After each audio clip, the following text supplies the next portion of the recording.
To order, welcome to meeting number 50 of the House of Commons Standing Committee on Finance. Pursuant to the order of reference, May 10th, 2022, the committee is meeting on Bill C-19, an act to implement certain provisions of the budget tabled in Parliament on April 7th, 2022, and other measures.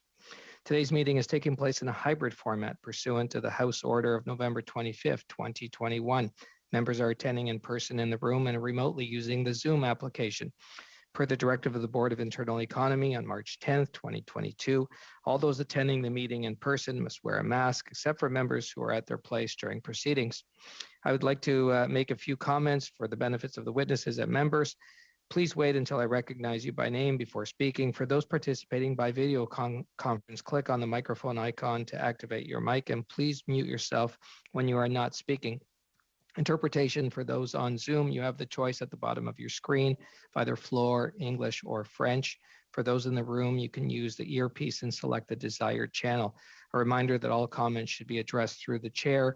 For members in the room, if you wish to speak, please raise your hand. For members on Zoom, please use the raise hand function.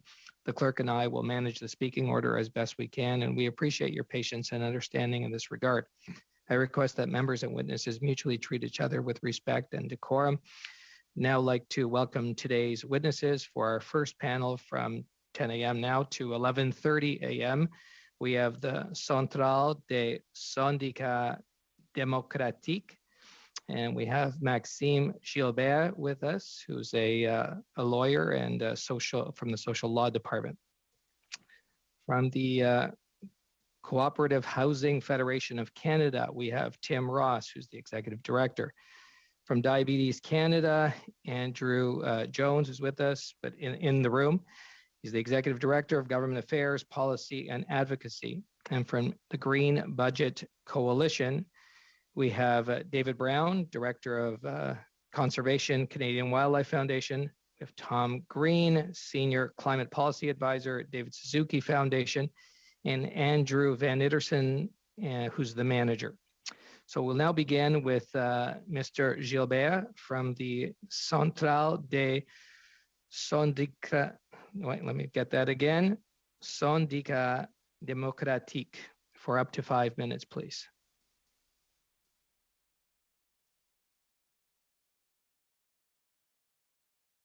Monsieur. Mr. Gilbert? Yes, thank you, Mr. Chair. Thank you. Okay, merci. Thank you. Let's hope that you can hear me clearly. Unfortunately, I didn't get the headset on time. Thank you very much for receiving me here. I represent the Centrale des Syndicats Démocrates. My name is Maxime Gilbert, and as you said, I'm a lawyer with the Social Law Department. First of all, thank you for accepting our appearance and changing the date of it. We were to appear last Thursday, but it wasn't possible. But we will take this opportunity to appear today to present our comments on Bill C-19, the Budget Implementation Act. My comments will be focusing on Section 32 of Bill C-19. Not that the rest of the bill doesn't merit comments, but we decided to go back to the Section 32. So I will be talking about the section entitled EI Board of Referees. That's Section 32. For the CSD, it's undeniable that the fact that the government has finally decided to proceed with a review of the employment insurance appeal process is good news, since this was announced 3 years ago. This was before the pandemic that took place, but at any rate, we're pleased that action is now being taken. However, the section presented in the bill in C-19, in our opinion, should be amended to ensure that the reform is in keeping with the terms announced 3 years ago, and bearing in mind lessons learned from the failures of the Social Security Tribunal. First of all, Section 32 must contain provisions providing that the new Board of Referees will report to the tri-panel structure of the Employment Insurance Commission and not just the president. In our opinion, going back to the three-person panels must, in our opinion, occur when the insured is being heard, and this tri-person panel must be heard throughout the entire appeal structure. This is further to the initiative of Minister Duclos when in August 19 we had discussions with the Co-Development Committee, and the ESDC said on August 15, 2019, and I'd like to quote the press release, the Employment Insurance Commission of Canada will look after the first level of the appeal when it comes to employment insurance by creating a new three-panel tribunal called the Unemployment Insurance Boards of Appeal. As a three-panel organization, the new boards of referees will represent the interests of the government, workers, and employees. In our opinion, there has to be direct accountability to the EI Commission, and it must oversee how the union representatives and those of employers are recruited, appointed, trained, and how they fulfill their mandate within the boards of referees.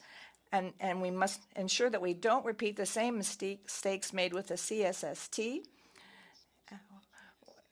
At times, the SST was so dysfunctional that it was unable to really give any accountability and make adjustments. We should also add to this, we also should include provisions to Section 32, giving employment insurance beneficiaries the right to regional representation, and there should be a strong likelihood of being able to have a hearing in person. With the SST, most hearings were done by telephone, but we have to reverse this trend and ensure that the hearings are held in person to the extent possible. Concrete access to an in-person hearing was recognized as being an essential aspect of any reform of the employment insurance appeal system. Moreover, the hearing should, to the extent possible, be held in the region of the insured so that the people hearing the case will be very familiar with the reality of the regional labor market, rather than have members that don't have just a very general notion of the region conduct the appeal. It's obvious the reality of regions varies greatly from that of large urban centers, and decisions must bear this in mind. Also, Section 32 should ensure that all members of the boards of referees be appointed on a part-time basis.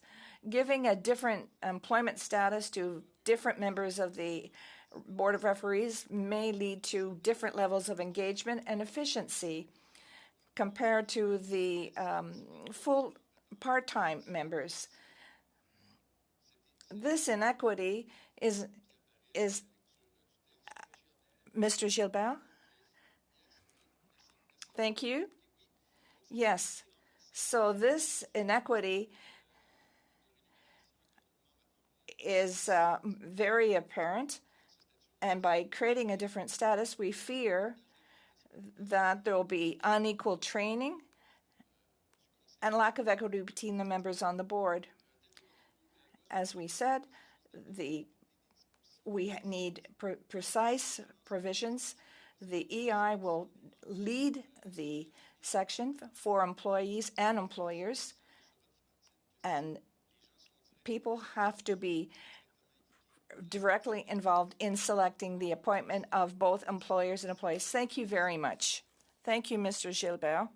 Opportunity during question time to further your comments. Yeah, thank you. Merci. So, merci. We're moving now to the Cooperative Housing Federation of Canada. Tim Ross, Executive Director, for 5 minutes, please. Good morning, and thank you very much. It's a pleasure to be here with you today, and thank you for the invitation on behalf of Canada's housing cooperatives and related organizations that are members of the Cooperative Housing Federation of Canada. I'd like to acknowledge that I'm grateful to be speaking with you today from the traditional and unceded territory of the Algonquin Anishinaabe Nation, who have lived here since time immemorial. And today I would like to share with you some perspectives on the housing crisis and what the 2022 federal budget can do to help address this acute crisis. But first, I'll start by providing a brief picture of co-op housing in Canada. There are more than 2,200 housing cooperatives located in every province and territory in Canada, and housing co-ops are home to 250,000 Canadians. The vast majority of these housing cooperatives were developed in the 1970s and 80s, supported by a robust and dedicated federal investment program, and in some jurisdictions, provincial investments as well. Federal investment in new co-op and nonprofit housing ended in 1993 and then resumed at a much more modest scale in the early 2000s, but without a dedicated federal co-op housing program. So since 1993, we've really only seen a modest amount of new co-op homes developed, primarily sourced with some provincial funding. But why does co-op housing matter? Well, we are in, and most would agree that we need much more housing supply to address the housing crisis that we're in. And we are in no doubt in a very serious housing crisis in Canada. So more supply, but not all supply is created equal. In past decades, market rental housing became less expensive over time, becoming a relatively affordable option for many households. This is no longer the case because of a process of financialization where housing is increasingly treated as an investment. In fact, we're losing more affordable housing in Canada due to financialization today than we're building. These effects are not shared equally, and they adversely affect Indigenous peoples and members of racialized communities even more. So the supply response must intentionally build and acquire more housing that is safe from the forces of financialization. This means more co-op and nonprofit housing in order to create housing supply that is truly affordable, secure, and inclusive. And to be clear, co-op housing is more affordable than market rental housing because the vast majority of housing co-ops operate on a not-for-profit basis, and their permanently affordable rents become more affordable over time. Co-op housing also offers security of ownership. There's no outside landlord who might sell or rent evict the property. And co-ops are inclusive by design because almost all operate on a mixed income model. Finally, co-ops are stronger communities. During the pandemic, we've witnessed countless stories of neighbors helping neighbors. The value of this in a world increasingly characterized by division and it cannot be overstated. So we're very excited to see in the federal budget an announcement of a co-op housing development program funded at $1.5 billion over 5 years, along with a commitment that the co-op housing sector co-design the program with CMHC. The program is anticipated to commit funding for 6,000 co-op homes over the next 5 years. Now, we need a lot more than 6,000 new co-op homes across the country. Most markets alone could absorb that and benefit from at least that much. But this is an incredibly important start. And we've been reflecting on what did and didn't work so well with previous federal co-op housing programs and how today's housing markets differ. And with that in mind, we look forward to a co-op housing development program that focuses on scale, supports acquisition alongside development, and enables the co-op housing sector to lead the way by directly delivering the program. But our sector's excitement to start building more co-op housing is tempered by the fact that we know more is needed to solve the housing crisis. And in particular, we know the crisis is hitting Indigenous people in urban, rural, and northern communities particularly hard. The budget committed $300 million for the development of an urban, rural, and northern Indigenous housing strategy. This is a start, but is broadly agreed that this funding level is inadequate. Alongside other advocates, Canada's housing co-ops have been calling for a robustly funded urban, rural, and northern Indigenous housing strategy developed for and by the Indigenous housing sector for years, and will continue to do so. So I'll close with appreciation and a sightline on what we can accomplish by building new co-op housing. But I equally encourage all the committee members to do what they can to realize a meaningful investment in an urban, rural, and northern Indigenous housing strategy going forward. Thank you again for your time and for the invitation to appear here today, and I look forward to your questions. Well, thank you, Mr. Ross. Now we'll hear from Diabetes Canada, Andrew Jones, who's the Executive Director of Government Affairs, Policy and Advocacy. So, Mr. Jones. Thank you, Mr. Chair. I'm Andrew Jones, Executive Director of Government Affairs, Policy and Advocacy at Diabetes Canada.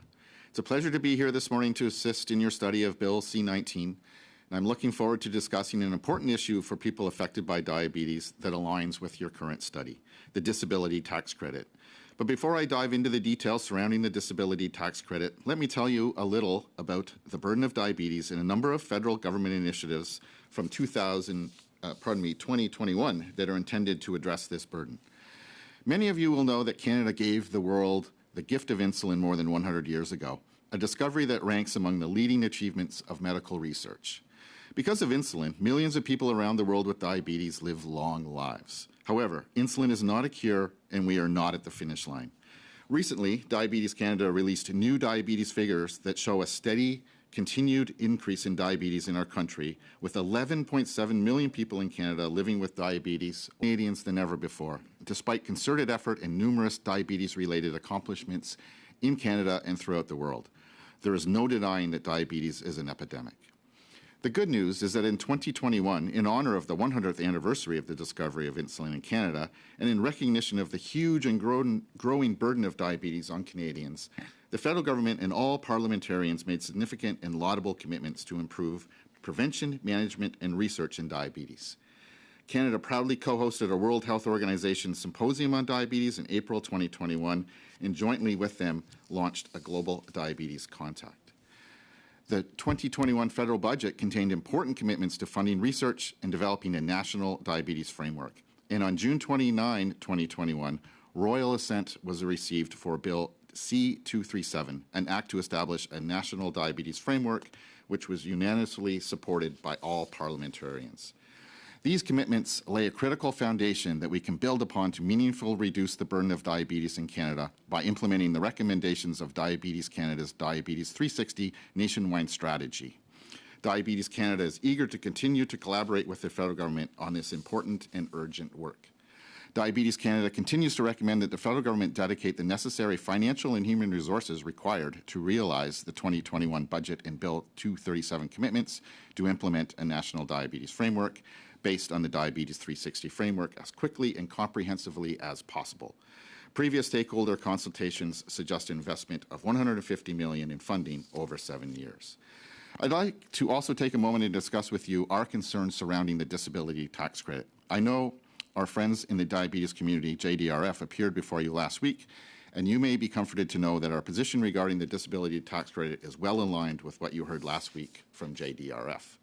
We at Diabetes Canada ask that the federal government consider granting eligibility for the disability tax credit to all Canadians with diabetes who are on insulin therapy. We maintain that the current eligibility criteria that requires a life-sustaining therapy to be needed for an average of at least 14 hours per week is antiquated and unfair. Furthermore, we support recommendation number 14 of the Canada Revenue Agency's Disability Advisory Committee. They recommend replacing the current eligibility requirements, including the 14-hour rule, with the following. Start quote, individuals who require life-sustaining therapies are eligible for the disability tax credit because of the time required to administer these therapies. Without them, the individual could not survive or would face serious life-threatening challenges. End quote. Insulin therapy is on the recommended list of therapies, and we believe that anyone who is on insulin therapy, regardless of whether they are living with type 1 or type 2 diabetes, would qualify for the disability tax credit following the advisory committee's recommendation, because unfortunately, without insulin, they would not survive or they would face serious life-threatening challenges. Everyone with type 1 diabetes and some people with type 2 need to use insulin as a treatment. To determine a dose of insulin multiple times a day, people with diabetes must problem solve, make numerous decisions, and undertake many activities, including consulting regularly with their diabetes specialists, checking blood sugar 6 or more times a day, maintaining a record of the blood sugar levels, and with that, identify trends requiring alterations to treatment, make complex calculations accounting for such things as what time of day it is, the amount of type of food they are eating, the activity or exercise they plan to do in the coming hours, and how much stress they are under, and whether they are fighting a cold or flu. All of these factors can affect blood sugar levels, and many of these activities are not easily quantified and/or permitted to be counted towards the antiquated 14 hours a week disability tax credit eligibility criteria. The disability tax credit helps offset costs and enables eligible Canadians with diabetes to manage their condition. We trust that you will amend Bill C-19 to make it easier and fairer for people living with diabetes and relying on life-sustaining therapy to qualify for the credit. Thank you for your attention, and I look forward to answering any questions that you might have. Well, thank you, Mr. Jones. And now we'll go to the Green Budget Coalition. And for opening remarks, we have Andrew Van Ittersen, who's in the room with us. Mr. Chairman, honorable committee members, thank you for inviting the Green Budget Coalition to speak to you today. The Green Budget Coalition, active since 1999, is unique in bringing together the expertise of 21 of Canada's leading environmental organizations, collectively with over 1 million members, supporters, and volunteers. The Green Budget Coalition's mission is to present an analysis of the most pressing issues regarding environmental sustainability in Canada and to make a consolidated annual set of recommendations to the federal government regarding strategic fiscal and budgetary opportunities. We appreciated the opportunity to meet with the Deputy Prime Minister in February. As the clerk mentioned, I'm pleased to be joined today by two of my expert colleagues to help answer your questions. One of the Coalition's co-chairs, David Brown with the Canadian Wildlife Federation, plus the Coalition's lead on climate, Tom Green with the David Suzuki Foundation. The Green Budget Coalition made 5 feature recommendations for Budget 2022, addressing 3 feature objectives of net zero emissions by 2050, full nature recovery by 2050, and environmental justice, and specifically regarding the renovation wave, fossil fuel subsidies and public finance, freshwater management, protected areas, and a new Office of Environmental Justice and Equity.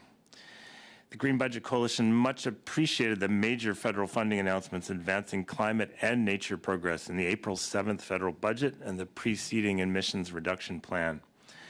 We particularly appreciated the funding for building retrofits for fresh water and for incentives and infrastructure for electric vehicles, including medium and heavy-duty vehicles. We also appreciated funding for clean electricity, nature-based climate solutions, oceans protection, improving the environmental impacts of agriculture, and expanding tax credits to apply to more clean technologies. At the same time, we were disappointed by the gap on fresh water between the amount announced and the funding necessary, as outlined in our recommendations and committed in the Liberal platform. We were also disappointed by the lack of progress on phasing out fossil fuel subsidies, for permanent funding for protected areas, and for an Office of Environmental Justice and Equity. Green Budget Coalition members expressed particular concern about the new tax credit for carbon capture, utilization, and storage, estimated to cost $2.6 billion over the next 5 years. Given that I have a couple minutes left over, I would like to turn to Tom Green with the David Suzuki Foundation to add an extra comment or two around climate change in the budget. Yeah, thank you, and very pleased to be here today. Thank you, committee members, for the invitation. As you know, the climate crisis is accelerating, and I understand many of you in Ottawa are on Zoom today because it was impossible to travel around, or the electricity is still out in many parts of town. So I think the urgency with which we must act is clearly evident. And yet, as my colleague mentioned, you know, we are continuing to double down on fossil fuel production through this CCUS tax credit, which is very substantial and will rise to $1.5 billion a year by 2026, 2027. And yet we know where we should really be putting our monies is, for instance, into generating more electricity with renewable electricity. And actually, we have a study coming out tomorrow which will show just how much can be done with that. So really, we need to rebalance our investments, take away the subsidies, and invest where the opportunities are and the real emissions reductions are. So happy to talk more about that during the questions and answers. Thank you. Okay, is that Mr. Van Ittersen? Yes, Mr. Green is. Yes. Okay. Thank you again. Thank you very for much. the Okay, invitation. and Mr. Brown. And of course, now we are moving to the rounds of questions by members. In our first round, for witnesses to know that each party will have up to 6 minutes to ask questions. We're beginning with the Conservatives, and I have MP Stewart up for 6 minutes, please. Thank you, Mr. Chair. Can you guys hear me? Yeah, okay. I want to thank all the witnesses for being here today, and I want you to bear with me. I have some raging allergies today, so my nostrils are kind of out of commission. So anyway, first up, my questions are for the Canadian Diabetes Association. Both kids and adults who have type 1 diabetes require life-sustaining therapy for the rest of their lives. Most have insulin pumps, which give insulin 24 hours a day. Can you confirm that the inequality of access to the disability tax credit is really about patients and doctors trying to navigate arbitrary and inconsistent rules by the Department of Finance and Revenue Canada? Yes, thanks very much for the question. And unfortunately, I think you've hit the nail on the head with respect to the disability tax credit. We find that the process for eligibility is full of administrative burden. Patients are required to fill out lengthy forms, communicate with their healthcare professional. Our major concern is around the 14-hour threshold a week. That's arbitrary on what counts in this 14-hour threshold. And as I said in my opening statement, we maintain that individuals who are on insulin therapy, life-saving insulin therapy, ought to just simply qualify for the disability tax credit. We appreciate your answer to the question. Obviously, I share in the same opinion as yourself and JDRF, as does my party as well. So would you say that it defies common sense that Canadians requiring insulin multiple times a day for the rest of their lives don't automatically qualify as requiring life-sustaining therapy for at least 14 hours per week? I mean, the government doesn't ask somebody who is blind if they cannot see at least 14 hours per week. It just seems like a very outdated rule that people with type 1 are faced with every day. I've had a number of friends who had type 1 diabetes, and I have some good friends of mine who have children with type 1 diabetes. So I don't have direct experience, but I've seen the struggles firsthand that people have had. How do you feel about that comment? Well, it sounds to me like we're well aligned on this issue, and we certainly thank you for all your hard work on the issue. Bottom line is that we're asking the federal government just simply consider granting eligibility for the disability tax credit to all Canadians with diabetes who are on insulin therapy. And furthermore, as I mentioned, Revenue Canada has a disability advisory committee, and they've also gone down this road, and they've recommended great improvements to the eligibility system, and we think that the government ought to take those recommendations in place, and that will eliminate this 14-hour burden, and make life much simpler for those who are on have type 1 diabetes and are on insulin therapy to qualify for the disability tax credit. Thank you, Mr. Jones.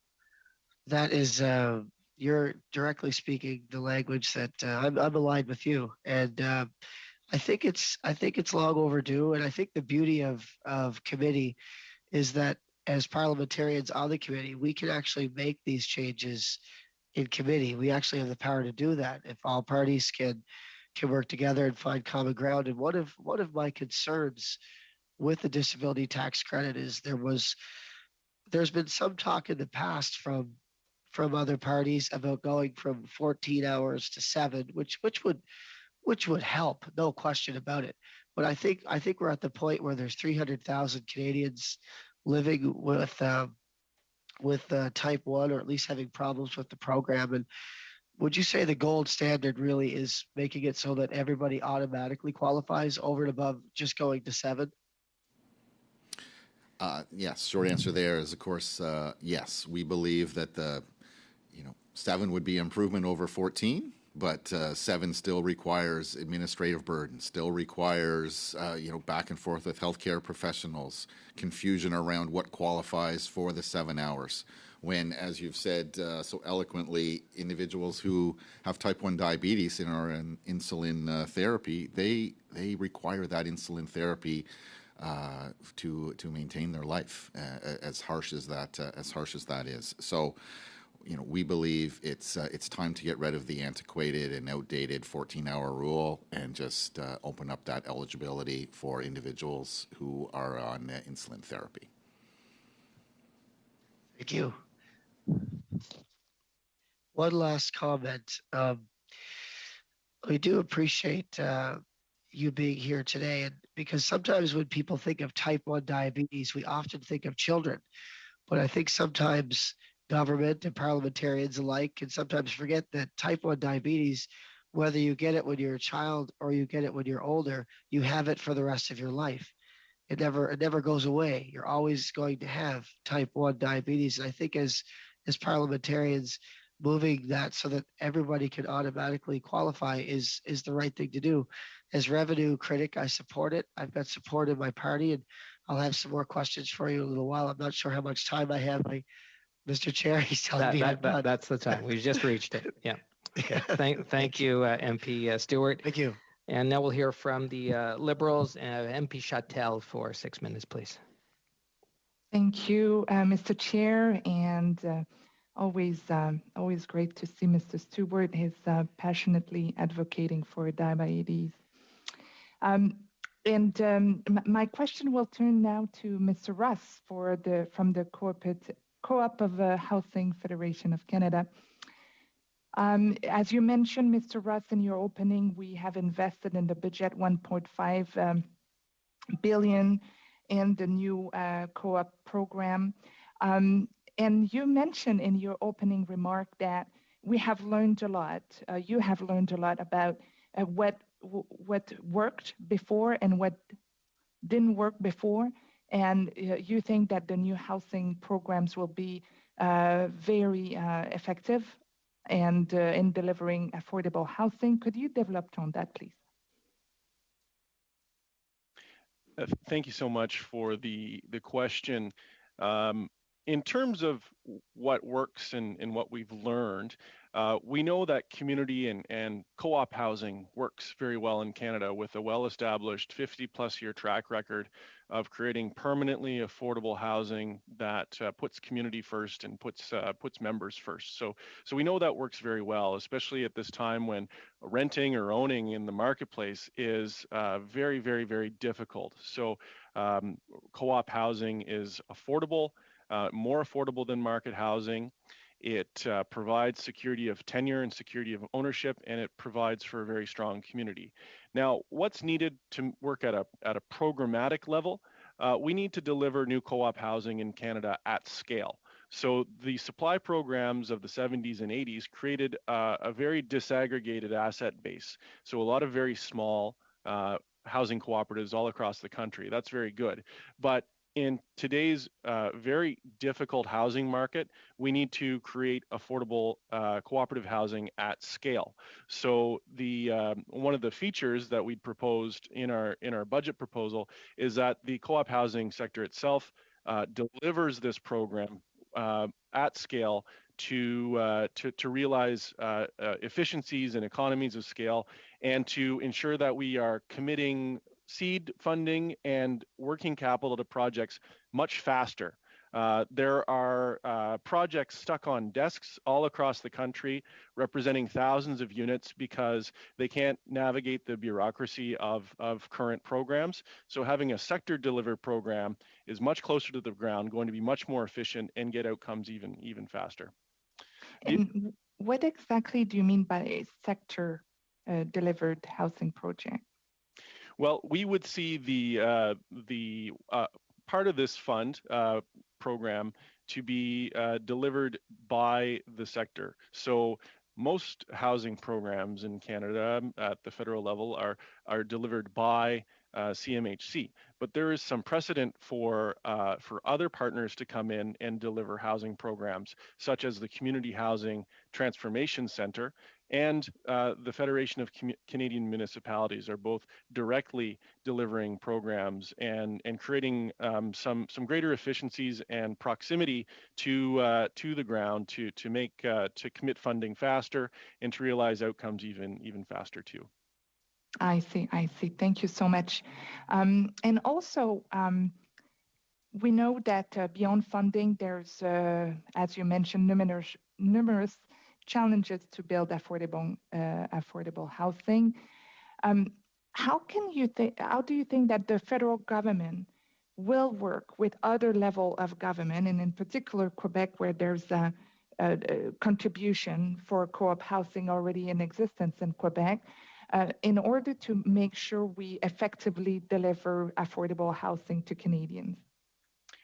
I think one of the greatest roles and one of the most important roles for federal funding programs is to provide a very deep level of grant contributions to projects.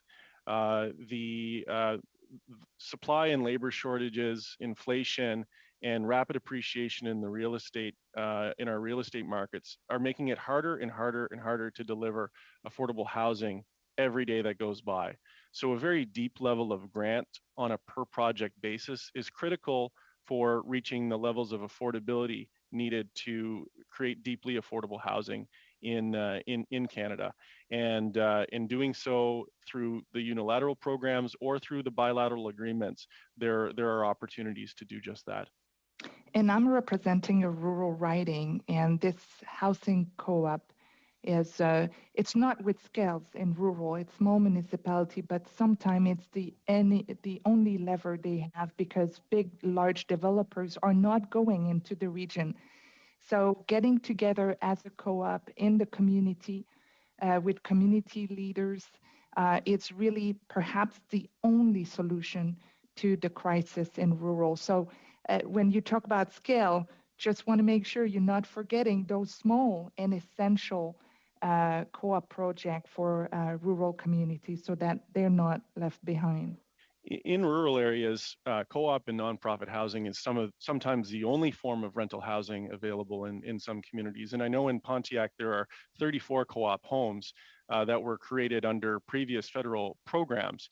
So another advantage to having a sector delivered program is to make sure that funding and financing levels are reflexive to different regional markets, whether they be rural or urban.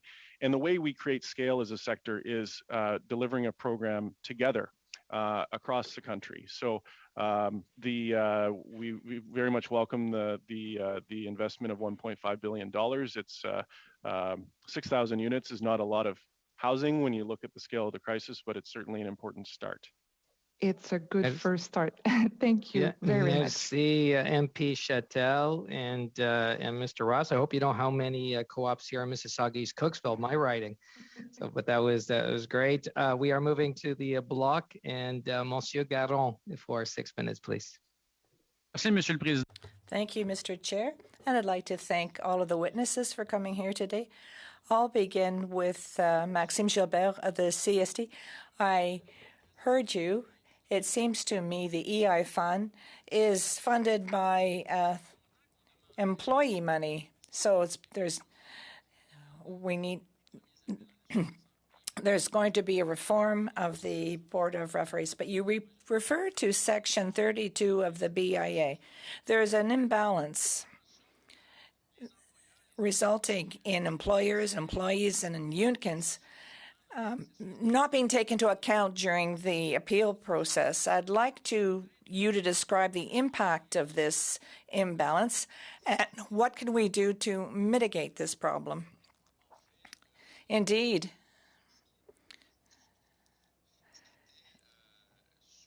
what was raised in the presentation is that the representatives of the stakeholders you mentioned, employees, and employers that pay into the EI fund,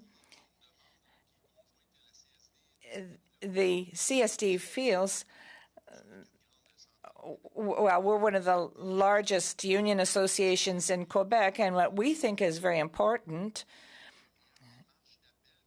in the appeal process, when a claimant is beginning the process, it's to be able to present the case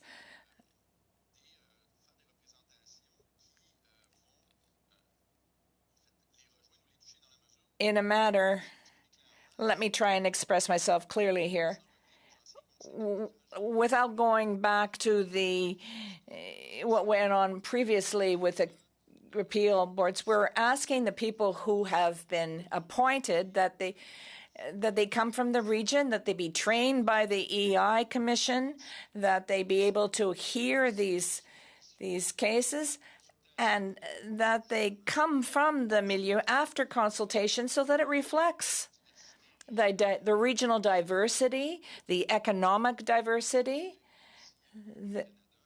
both in Quebec and in Canada. The situation in Montreal and the suburbs is not going to be the same as what's occurring in Abitibi or on the North Shore. So this representation has to be institutionalized, if I could say. To answer your second question, with the way the bill is currently drafted, we see that there will be people appointed both on the employee-employer side according to the provisions, but there's no indication as to what type of appointment mechanism will be put into place. They answer to the president, but we want this mechanism to be spelled out. We want to know how these people are being trained, appointed, and on the employee side, we'd like to be involved. And I agree with what you're saying. It's very interesting. You talked about the regional representation in these boards. At the first level of the grievance of the appeal, that's where the problem lies. We know what the criteria is to get benefits, but the circumstances vary from one region to the other. Could you give us any concrete examples of problems that do occur during the appeal process when there is a lack of regional representation? What comes to mind, if, for example, you live in a region where the unemployment rate,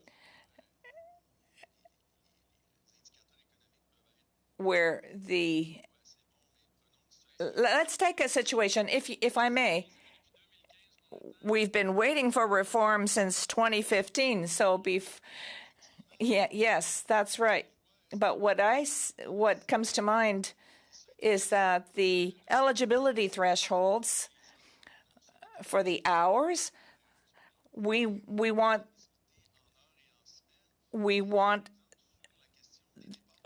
as far as voluntary departures are concerned, eligibilities are turned down because the individual hasn't shown that they're available or has not shown that he or she is looking for a job.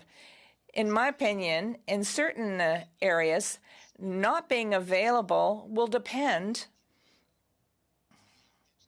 on the reality and the region. You're maybe talking about a seasonal worker. So often for voluntary departures, these people are deemed ineligible.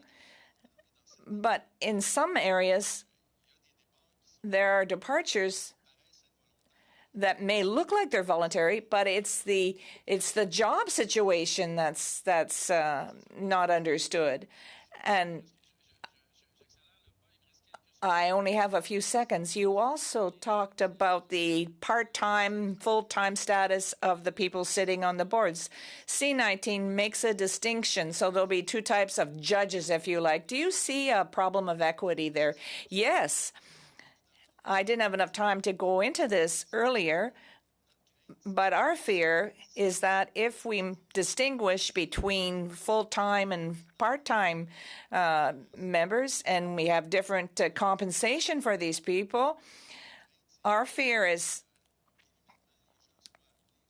people who are part-time will be perhaps less committed and perhaps they'll have less access to information than the full-time employees. I don't think that this should occur. If we have a board of referees that's functional and independent and where everyone's fully involved, there should be no distinction between the job status of these people. Thank you very much. Thank you, MP Guérin. And we'll hear from MP Blakey for questions. Thank you very much. I want to direct my first question to the folks at the Green Budget Coalition. I know they talked a little bit about the new carbon capture and storage tax credit the government proposed in their budget. I'm just wondering if they want to speak a little bit more to that issue and the problems as they see it with that approach. I'll send it over to them for comment. Thank you. I'll turn to Tom Green to respond.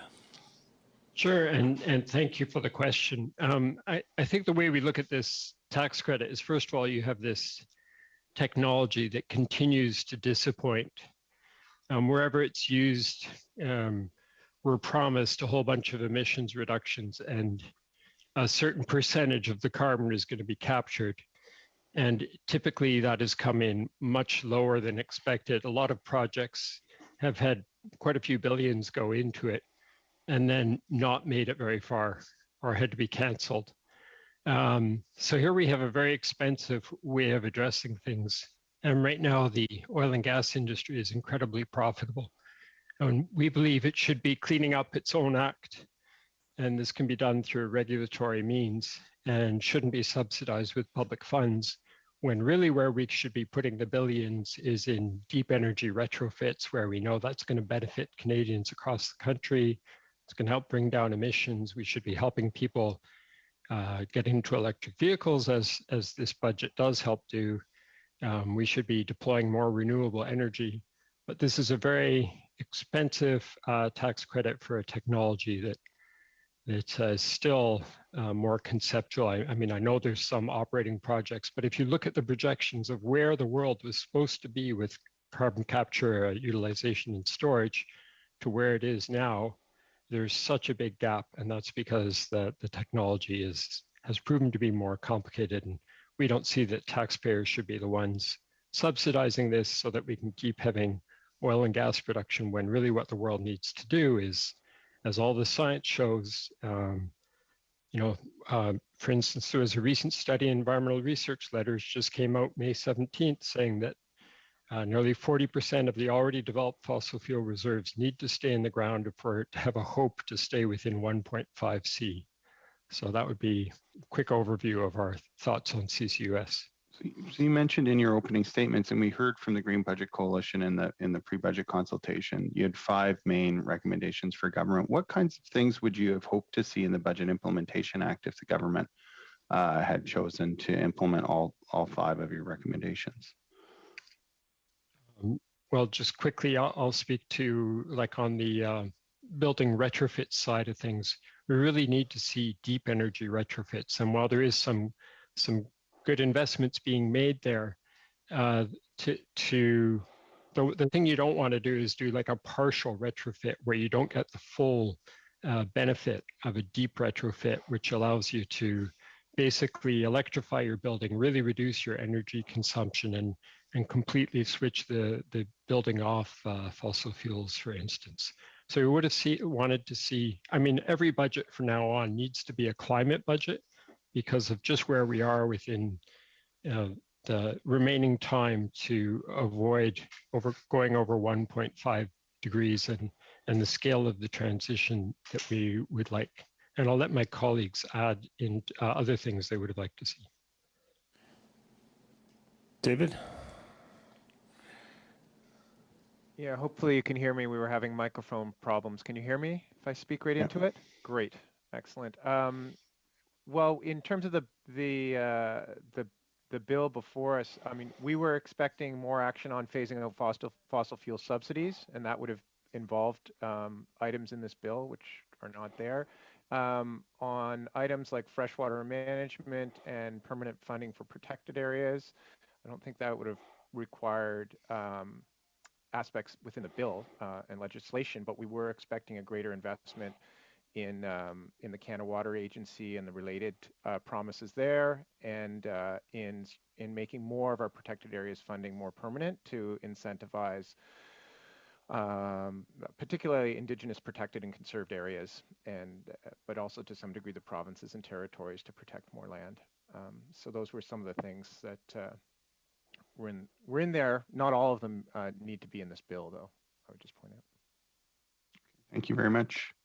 Mr. Chair, I'm just looking at you to make sure I'm not going over time. You'll have a minute left, MP Blakey.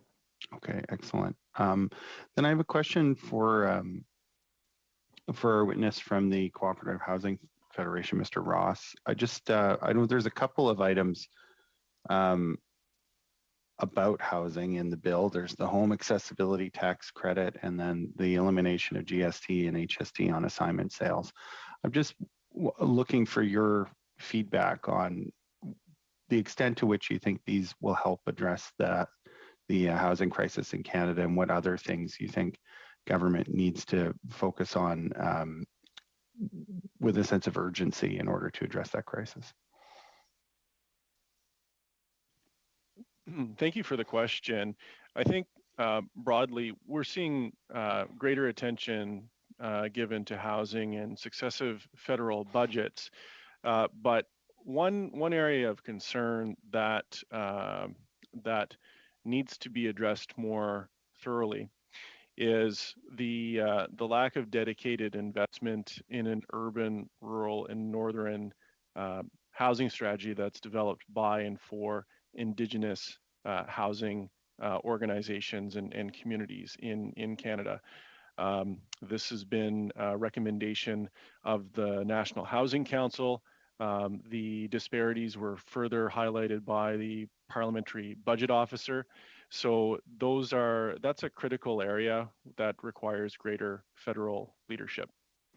Thank you, and thank you, MP Blakey. That concludes our first round of questions. We are moving in our second round, members, witnesses. We're starting with the Conservatives, and I have MP Stewart up for 5 minutes.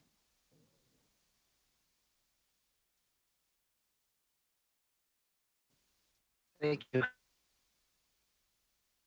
Thank you, Mr. Chair. You're welcome. Can you guys hear me? Okay.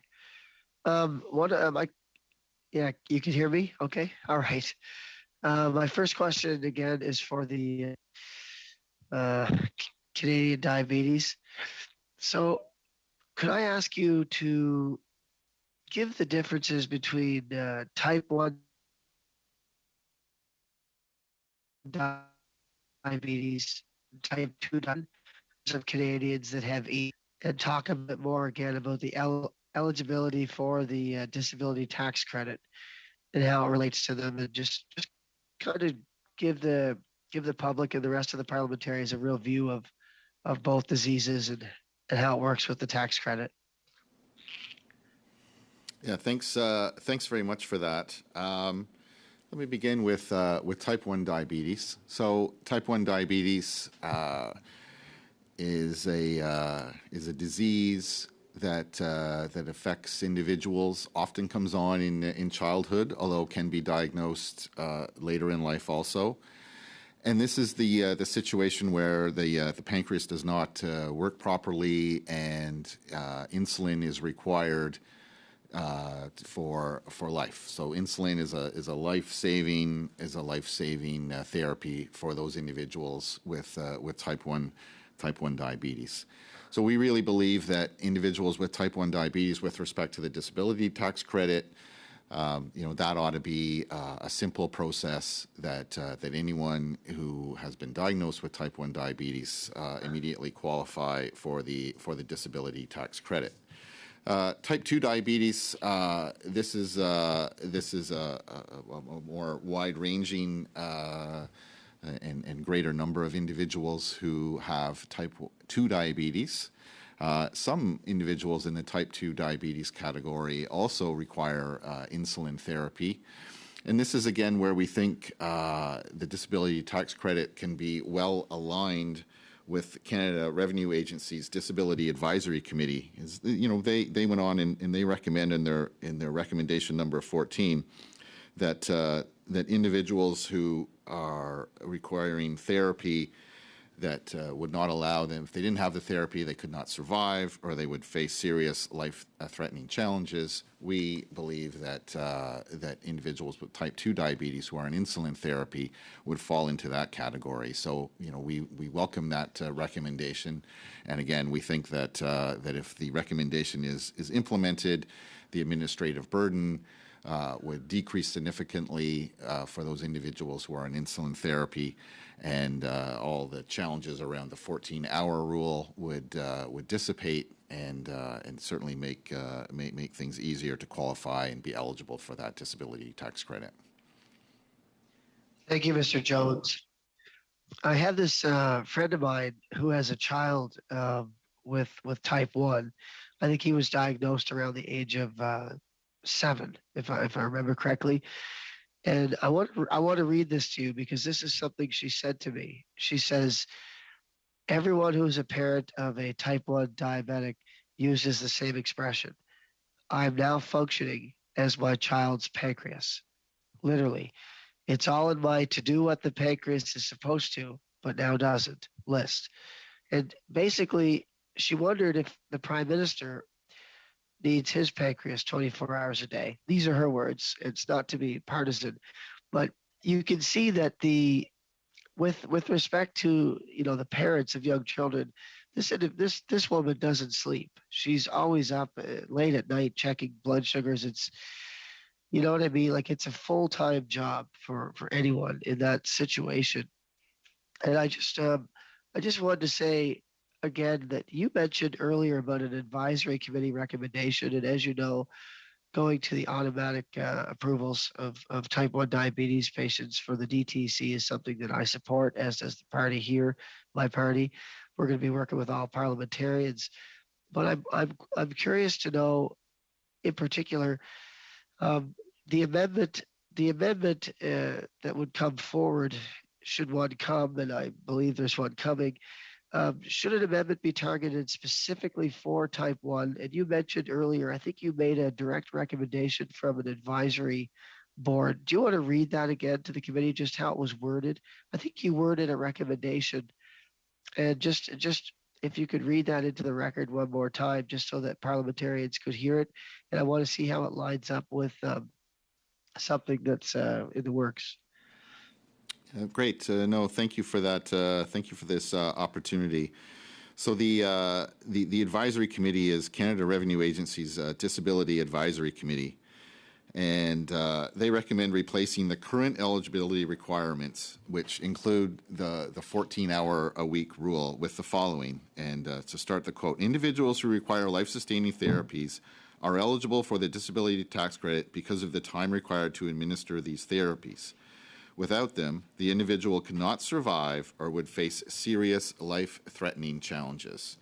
End of quote. So, thank you. Again, we believe that being aligned with that recommendation makes perfect sense. Thank you, MP Stewart. Thank you. Now I'll move to the Liberals. MP Zarowitz for 5 minutes, please.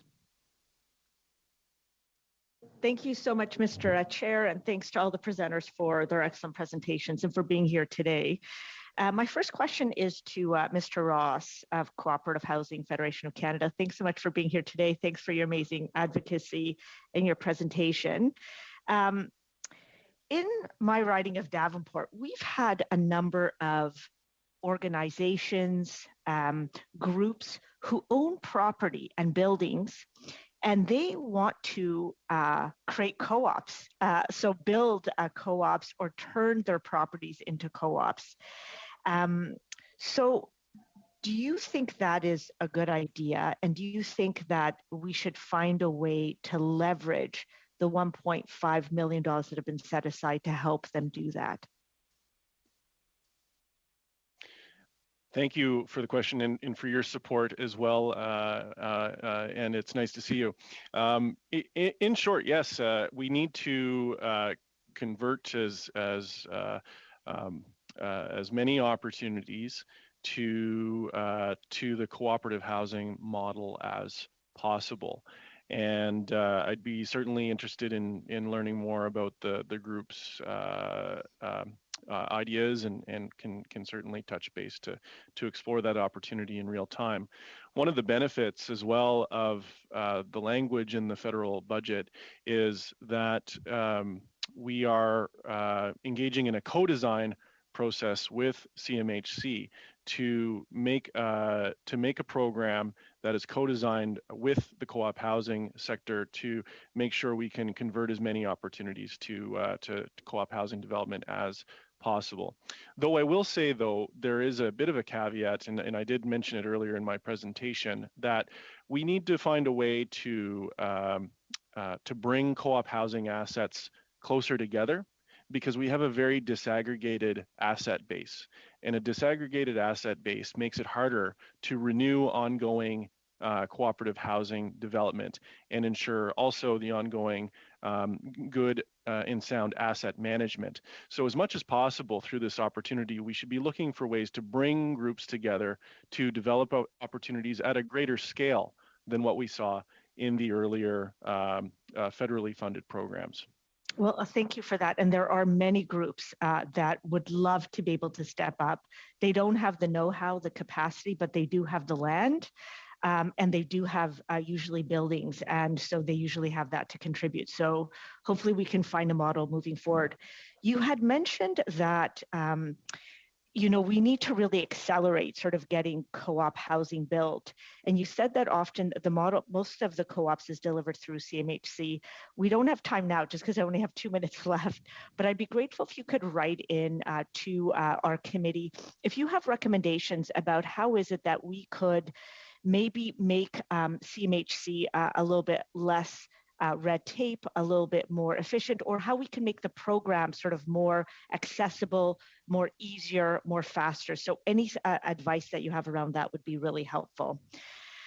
And then I'd like to turn my attention over to the Green Budget Coalition. I want to thank all three of you for being with us today. I'm a huge climate activist, and I very much listened closely to your comments today. I appreciate you mentioning the good things in our budget and the things that you're very concerned about and don't like. One of the key things that we're trying to do is we're trying to encourage or we're trying to ensure that we have private investment also helping us in order to invest in the deep retrofits, clean energy, renewable energy, and basically many of the things that we need to have in place in order to reach our climate targets and net zero by 2050. What would be your advice about how is it that we can help ensure that we engage more of the private sector and private investment, whether it's through the Canada the Canada Bond Growth Fund that we have set up, or any other methods that you might be able to recommend?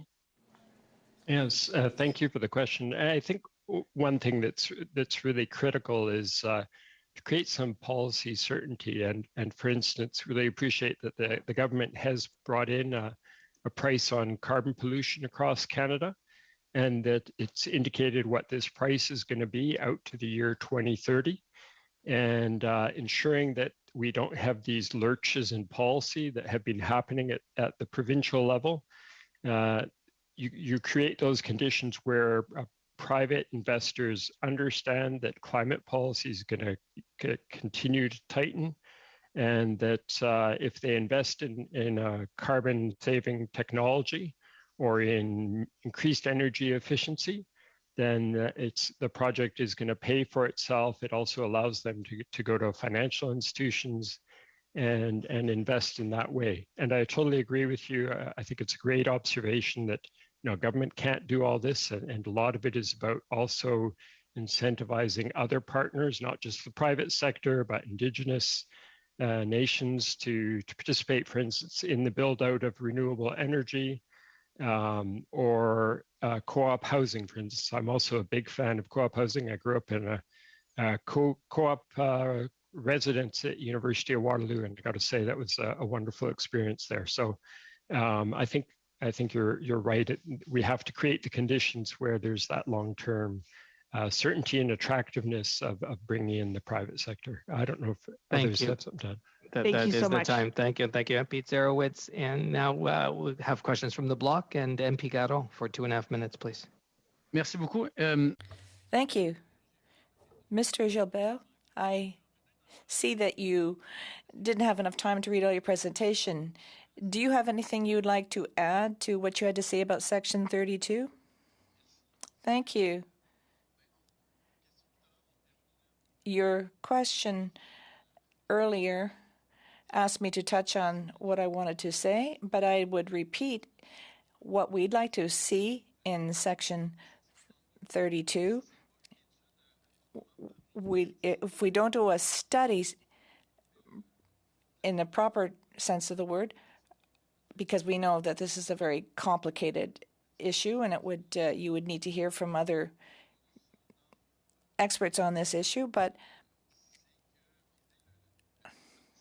the three-person panel, as we said, has to be present, not only when the person is being heard, but throughout the process.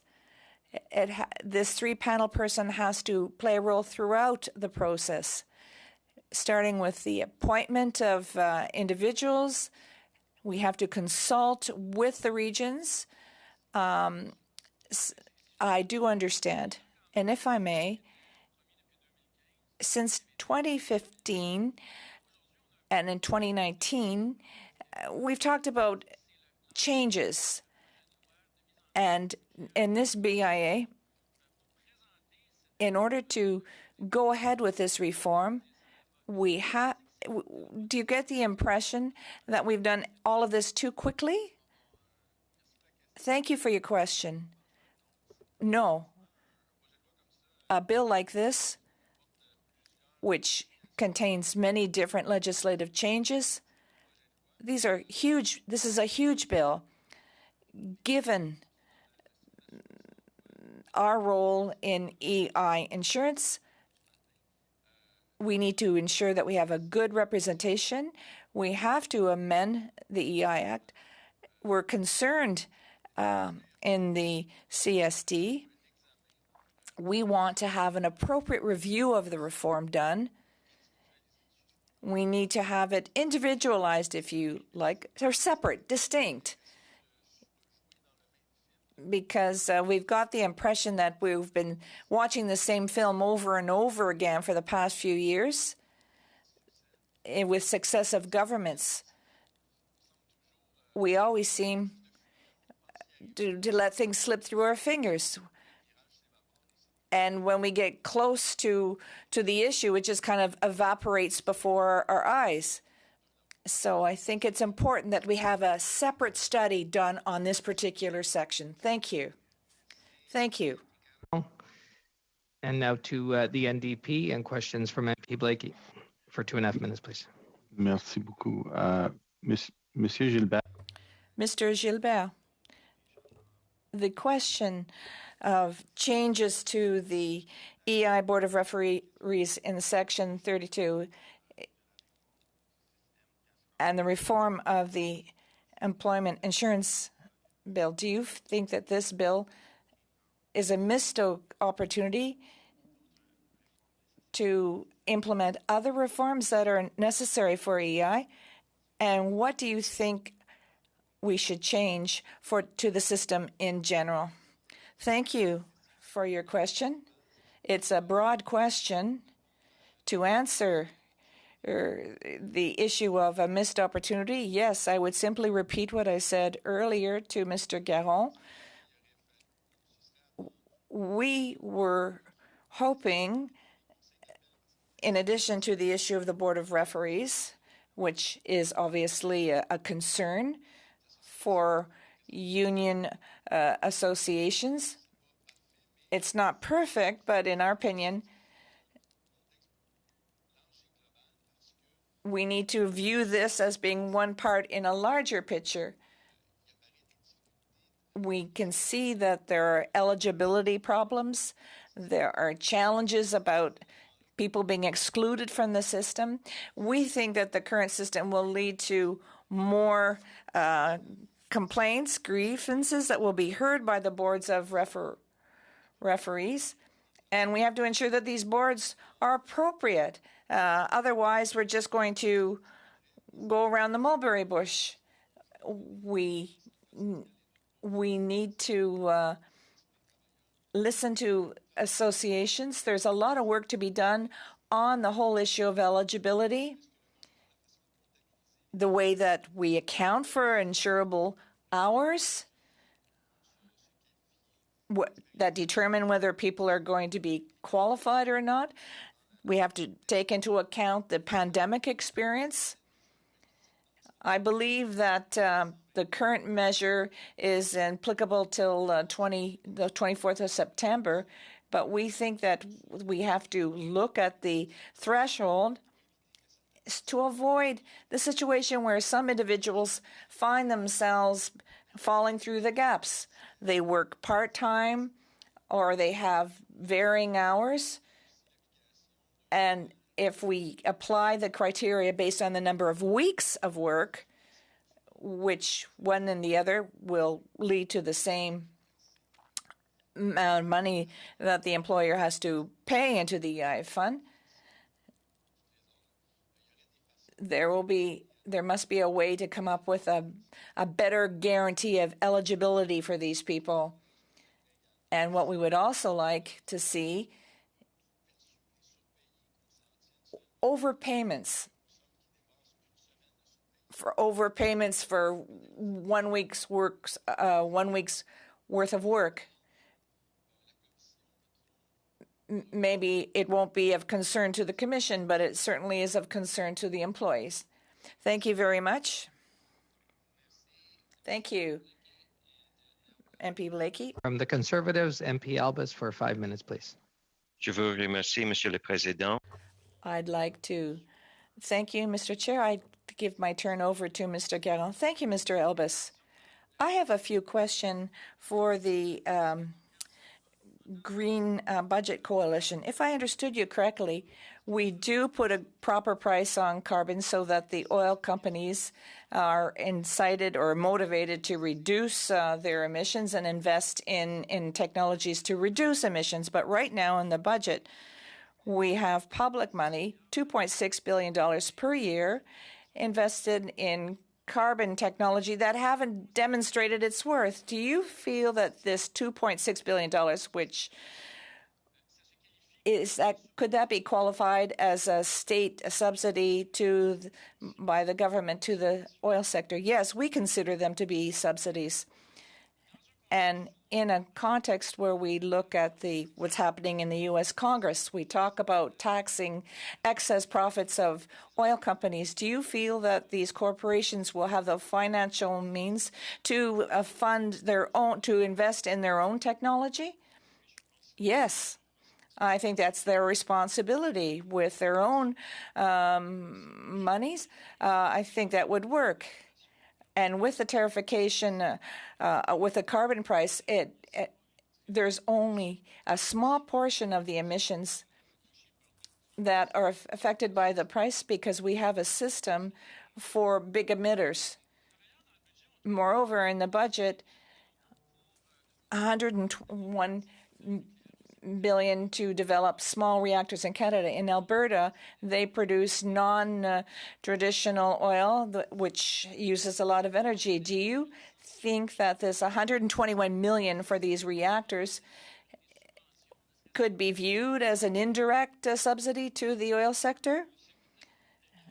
Maybe indirect, but I would say that, well, what we know is that the price of renewable energy has lowered so much over the past few years, and it continues to go down. The International Energy said that renewable energy was the most affordable, was never so affordable. And so it just doesn't make sense to spend money on small reactors when they haven't yet, when we don't yet have a model that works. So what you're getting to is that it's a subsidy, but it's not necessarily a subsidy, but it's a bad investment. Yes, I understand. And when we look at these $2.6 billion per year invested in this technology that goes to the oil companies and it will continue for the next 5 years, that brings us beyond 2030. Do you think that this government strategy will help us to reach the targets that we have set?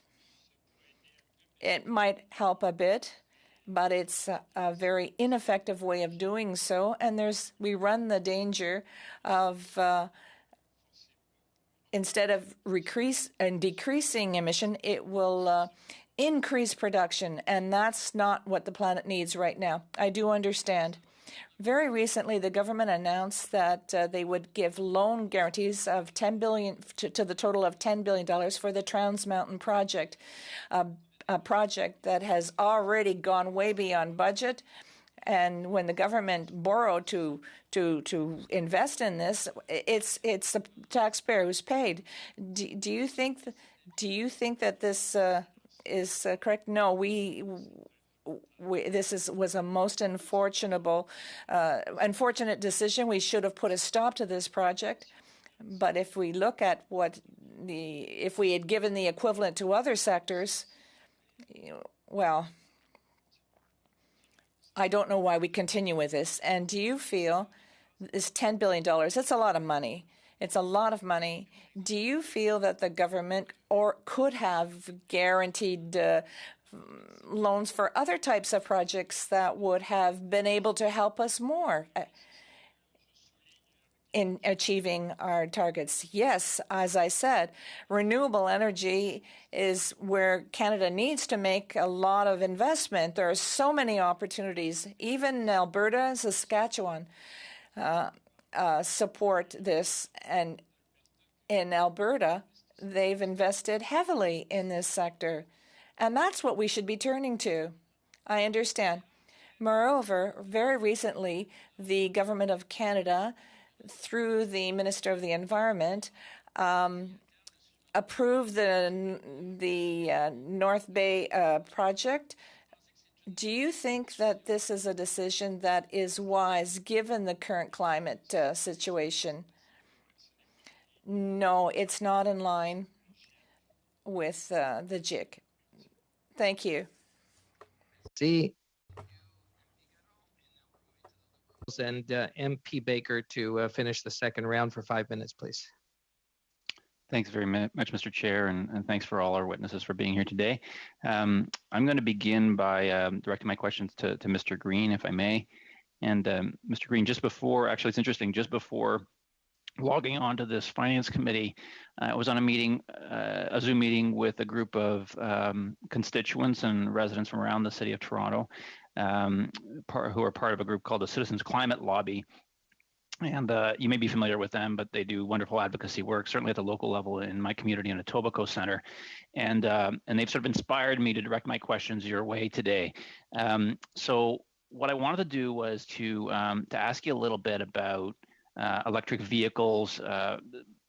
In the prior Parliament, I was a member of the Environment Committee, and we studied zero emissions vehicles during that time.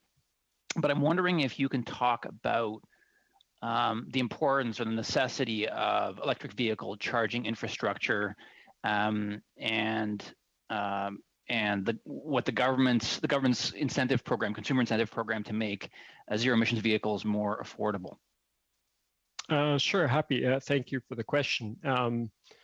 In our recommendation for this year's budget, we actually suggested that because we certainly support the transition to zero-emission vehicles. It's a way to swap out fossil fuels and put in clean electricity. And Canada really has an advantage in how clean our grid is, and we can get it to 0% emissions by 2035, as the government has promised. So it's really a key climate measure. So our rationale with the fee bait is, rather than make the public purse pay, is that you put a fee on the gas guzzlers, and you use that fee, you pool it and give it to people who are buying zero emission vehicles. Government chose not to go that direction and instead put the money in the purchase incentive, which is a good way to go as well. And it needs to be supported with a zero emission vehicle mandate, which government is working on now, so that manufacturers put more zero emission vehicles on the lot. Because the problem is, if you go to a dealer's now, especially if you're in Alberta or Saskatchewan or sometime in Atlantic Canada, it's very hard to find a zero emission vehicle. And in fact, across Canada, many people are driven by current gas prices and seeing how dependence on fossil fuels is really a form of energy insecurity. They want a zero emission vehicle, and yet they're being told it's a 6-month wait list for that particular model, or maybe a year wait list, and they have to put a deposit down. Whereas if they want to go buy a gas vehicle, they just walk on the lot, there it is, they've got the keys, and half an hour later they're driving away. So certainly some things to attend to there. Sure. And we also presumably don't want to provide what you're saying makes a lot of sense, because what I hear you saying is, look, we need to mandate that the automakers put those vehicles on the lot and offer them up for sale, because for a number of reasons, you've stated some. One that comes to my mind is that if we provide an incentive, but they're not providing the product, then they can hike up the prices, and the incentive then goes into just the bottom line of the manufacturer or the car seller or whatever distributor. Quickly on, what about infrastructure though? What's the role? Talk to me about, if you could, about the importance of electric vehicle charging charging infrastructure, because it's fine to say we're incenting people to buy cars, and it's even fine to say even if manufacturers are mandated to have a certain number available for consumers, it has to be a viable alternative, presumably, to the current options for consumers. Am I right? Yes, that's right. And so it really does make sense to continue encouraging those investments across Canada in charging infrastructure. And, it is now possible to travel coast to coast, and there's fast chargers along the Trans-Canada. But we need more of them, and we need to, particularly to attend to, renters in apartment buildings, older apartment buildings, who won't have charging infrastructure there. We need the smaller communities, more charging infrastructure. We also need to start thinking about the much larger vehicles, which are going to need another higher capacity chargers, so that the commercial trucks will be able to take advantage of that. So I really appreciate the government's investments in that area, and I think it's certainly an area for the committee to, encourage continued work on. Okay, thanks very much, Mr. Green. Appreciate it. Thank you. And thank you, MP Baker and members. We've got only about 6 minutes or so left in this first panel. So as we usually do, and there's very limited time, we're going to have about a minute for each of the parties to ask a final question of the witnesses before we transition to our second panel. And we'll start with the Conservatives, and who'll be going for the Conservatives? So, Mr. Chair, we have no further questions, but thank all the witnesses for being here today and for taking their expertise and sharing it with us, and of course with Canadians. Thank you, MP Albus. And so now the Liberals for a question, a final question or two. Thank you, Chair.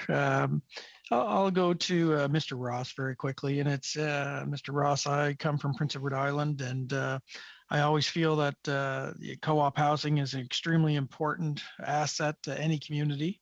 But I always feel that there's not sometimes a champion to carry the charge for co-op housing. And I'm just wondering, any advice that you could give based on your organization and what you do across the country to small provinces or even smaller communities, as Ms. Chattel discussed with you about rural. But I'm just wondering, can you provide any information or leeway that could help alleviate some of these issues? I think some of our sector's strongest leaders have come from more rural settings, and I'm actually originally from New Brunswick. I personally know a lot of the members on Prince Edward Island as well. Our organization participated in the provincial task force on affordable housing, and we know how urgent and acute the crisis is on the lack of housing supply on Prince Edward Island. So, as a membership association, we give our members the tools to speak up and speak with decision makers to promote the model of co-op housing. And we have a regional office that serves Prince Edward Island, and can certainly follow up with you after the committee meeting to connect you with those resources. Thank you, Mr. Ross. That's great. Okay, thanks. Thank you, MP MacDonald, and thank you for following up with that, Mr. Ross. We're moving now to the block for a question or two from Monsieur Garot. I have an additional question for the Green Budget Coalition, and we're talking about $2.6 billion for the next 5 years for the oil sector. If I do some quick calculations, we're talking about $17 billion in the oil companies. If you had this money to budget to get out of, put an end to fossil fuels, what would you do with $17 billion? I think that we could invest more in buildings in order to reduce energy costs, more in renewable energy, and in the transmission or distribution of energy throughout the country. We could invest in the electrification of trucking and public transport. Obviously, the government has provided some green measures. When you analyze the budget, despite the fact that it's impossible to do all this, do you find that there's an imbalance that's in favor of the oil sector? Could you explain? It's difficult to explain when we're in a phase where when the government has said that it's going to eliminate subsidies for fossil fuels. And then there's Export Development Canada, which has a problem. We're talking about $58 million. Thank you very much. That's all I have to ask questions, Mr. Chair. Merci, MP Garon. And now for our final questions, we'll go to NDP, MP Blakey.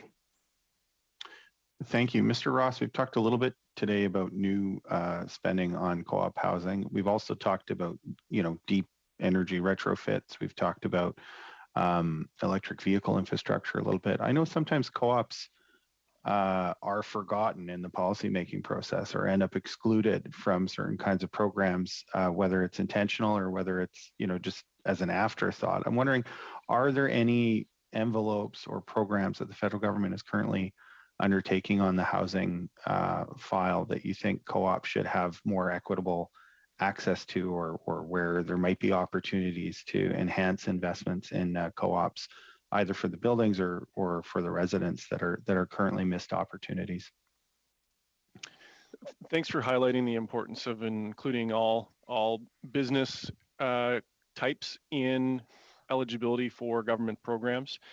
So including cooperatives, it's absolutely critical that there's not an unintentional exclusion from eligibility. I know that has been an issue in the past, but it has certainly improved in recent budgets. The importance of the energy retrofits and supporting energy efficiency in housing cooperatives. We've done a lot of work in partnership with the Federation of Canadian Municipalities to actually provide an energy coach to the co-op housing sector, to provide the technical advisory services, to access the funding and financing programs offered by government to support with retrofits, and we're very proud of that work as well.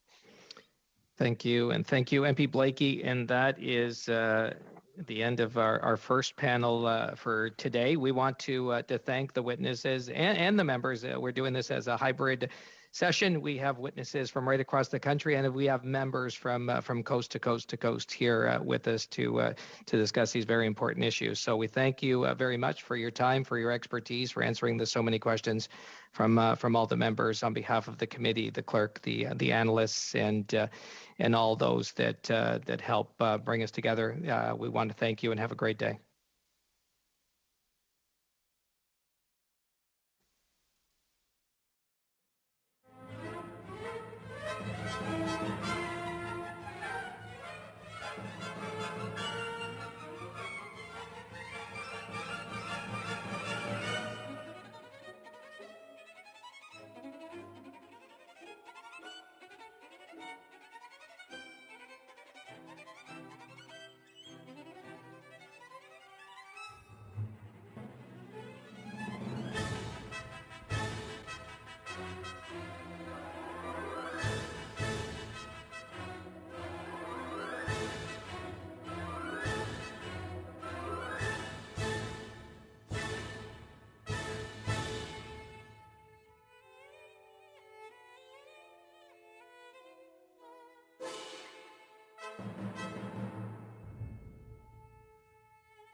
For our second panel, it's going now from 11:30 to 1 p.m. From Access Copyright, we have Roanne Levy, the President and Chief Executive Officer. Welcome.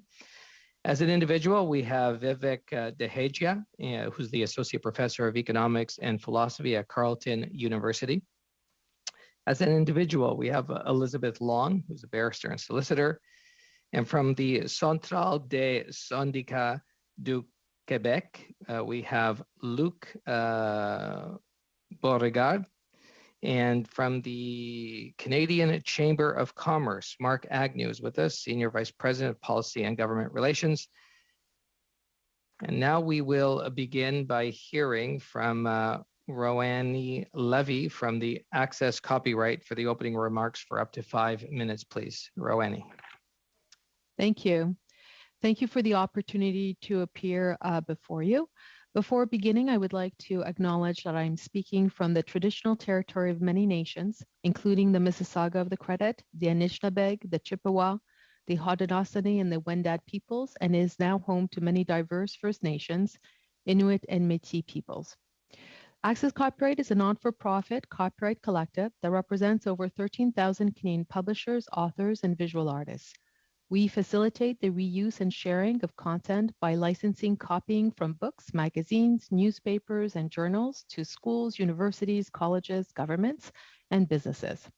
I would like to start by thanking the government for including in its budget commitments the extension of the term of copyright protection to life plus 70. However, on behalf of the writers and publishers I represent, I'm here to speak more specifically to the second copyright commitment made in the budget, that of restoring a functioning marketplace for the sales and licensing of educational materials by urgently addressing the issue of massive and systematic unpaid copying of creators' works by the education sector. Canadian creators and publishers are an indispensable part of Canada's culture and our economy. Les créateurs et les éditeurs canadiens sont un élément indispensable de notre culture et de notre économie. This is essential to our economy. The ability to sell our stories has been under constant threat. Since 2013, when their work has been copied and shared by most of the Canadian education sector, they have not been paid for their use outside of Quebec. The issue here is the expansion of the fair dealing exception in the 2012 Copyright Modernization Act, which included uses made for educational purposes, provided those uses are fair. In response to those changes, most of the education sector outside of Quebec abandoned the collective licensing system, which worked to the mutual benefit of creators and publishers, as well as educators and students for over 2 decades. And in its place, adopted self-defined copying policies which promote widespread and systematic free copying of approximately 600 million pages of published works annually. There is always a cost to free. Gratuit induit toujours un coût. In this case, the cost is being paid by all Canadians. Let me explain. First, it has led to the devastation of Canada's creator and publisher communities. This in turn has led to significantly reduced investment in Canadian content for our classrooms. This is not hypothetical. 10 years of reduced investments have deprived our students and educators of new Canadian learning resources. Free is shortchanging the future of our education system by stifling investment in educational resources. A poorly resourced education sector affects us all. Over the last decade, Canadian creators and publishers have been deprived of approximately $190 million in unpaid royalties under tariffs certified by the Copyright Board. The loss of these royalties, combined with the effect of free copying on primary sales of published content, have led to a reduction of investment in Canadian works and the elimination of publishing jobs. Overall, employment in the Canadian book industry has dropped by 31% since 2012, a loss to Canada's economy of 4,400 jobs. Several publishers have exited the education marketplace outright.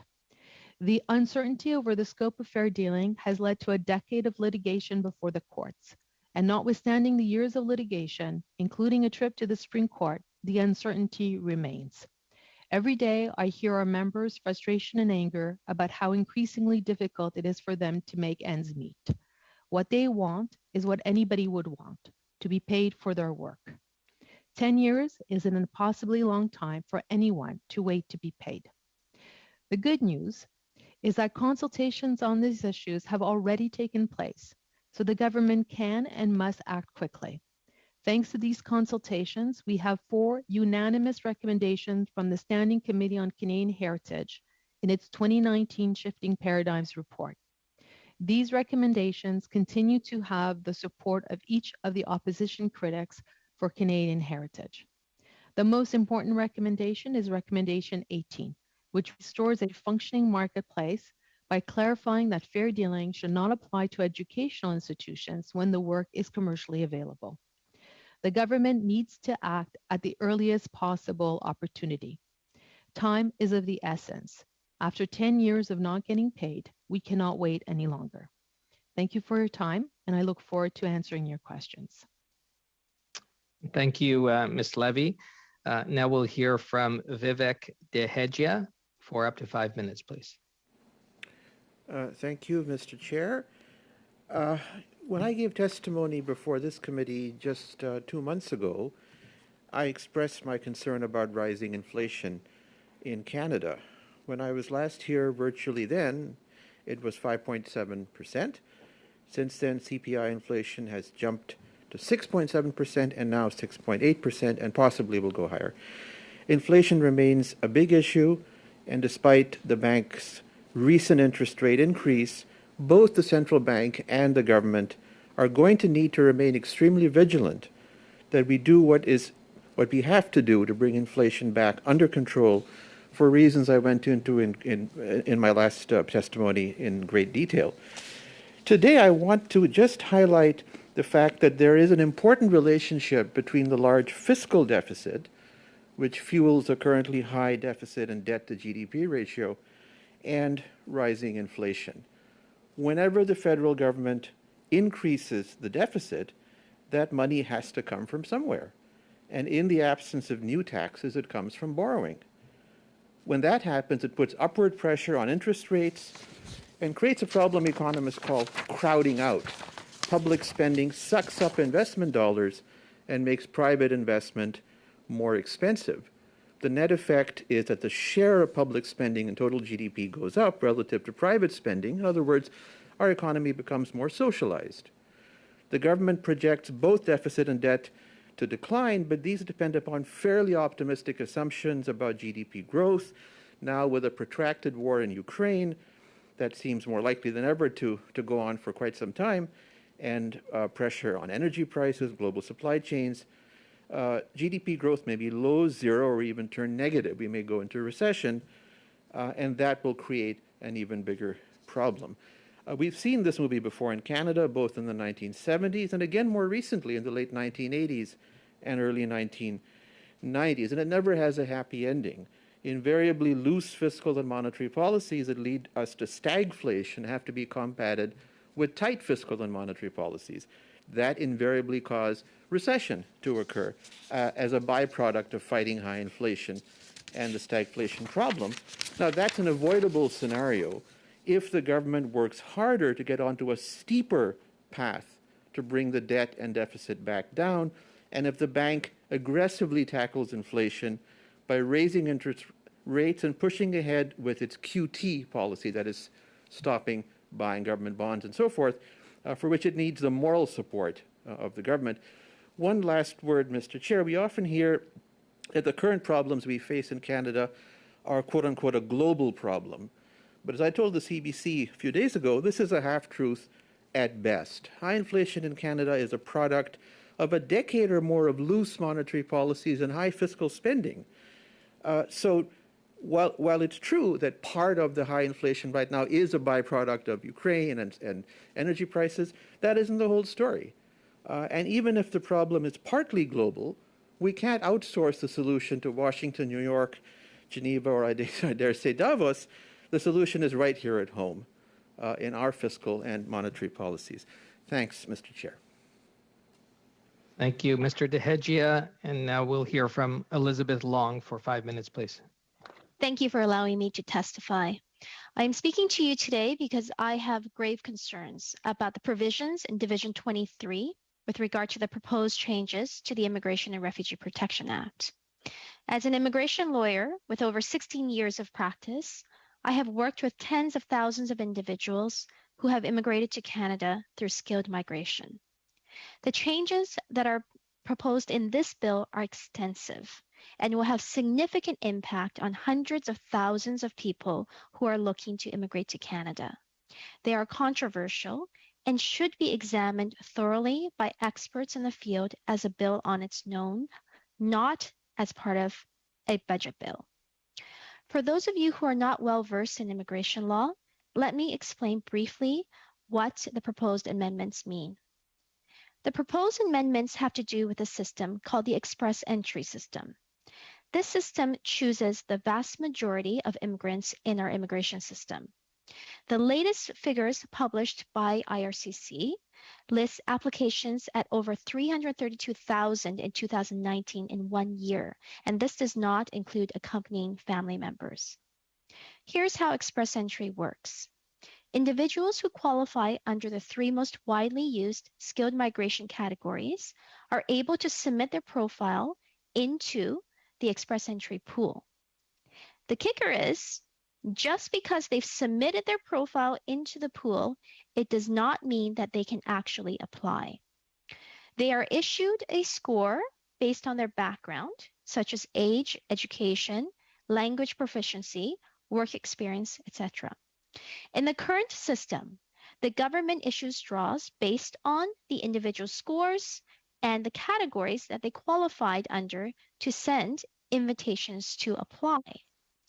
If a person receives an invitation to apply, they can then apply and receive their permanent residence.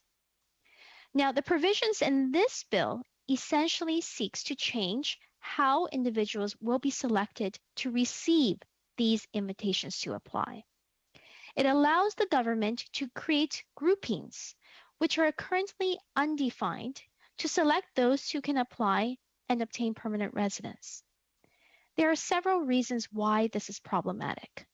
First, without identifying which groups the government will be using for selection, these provisions provide the minister and all ministers after him with the power to define these groupings without parliamentary oversight. For example, a minister could decide to limit immigration based on nationality, as the United States does. This could lead to severe inequity in processing times based on nationality, as is currently the case in the States. I have also heard that the minister may wish to use these provisions to select based on occupation. This is problematic, as the minister does not have a transparent system as to how they select the occupations, and as such, the system is prone to lobbying and influence by large industries, leaving smaller, less powerful employers and those with lesser known occupations without the ability to hire and retain workers. The occupations-based program has already been used several times in Canada's immigration history without success, and yet the minister may be using this factor again. Now, maybe I'm wrong, and occupations-based selection is the bee's knees. If so, then the provisions should state occupations-based selection, not groupings that are undefined, and provide opportunities for other expert immigration witnesses to provide evidence to the Parliamentary Standing Committee on Immigration to examine this. These provisions that give the minister the unchecked power to select based on whatever groups he wishes to do so in the future would not allow this process for checks and balances to happen. Secondly, ambiguity leads to unpredictability. The permanent residence system requires applicants to spend thousands of dollars, and many spend years to prepare to qualify.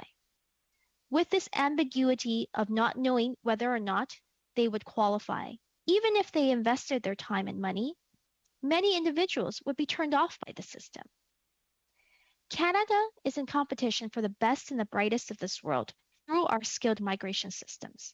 The unpredictability that these provisions bring to the system would deter many of those who we aim to attract to our country. Our immigration system chooses who forms our labor pool, but it also chooses who our neighbors are and who will become part of our community and our country.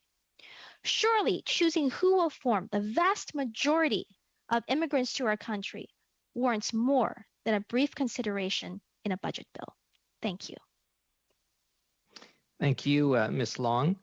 And now we'll hear from the Centrale des Syndicats du Québec. And we have Luc Beauregard with us for 5 minutes, please, for opening remarks. Good morning. Thank you for giving us this opportunity. We will be focusing on Section 32 of the bill.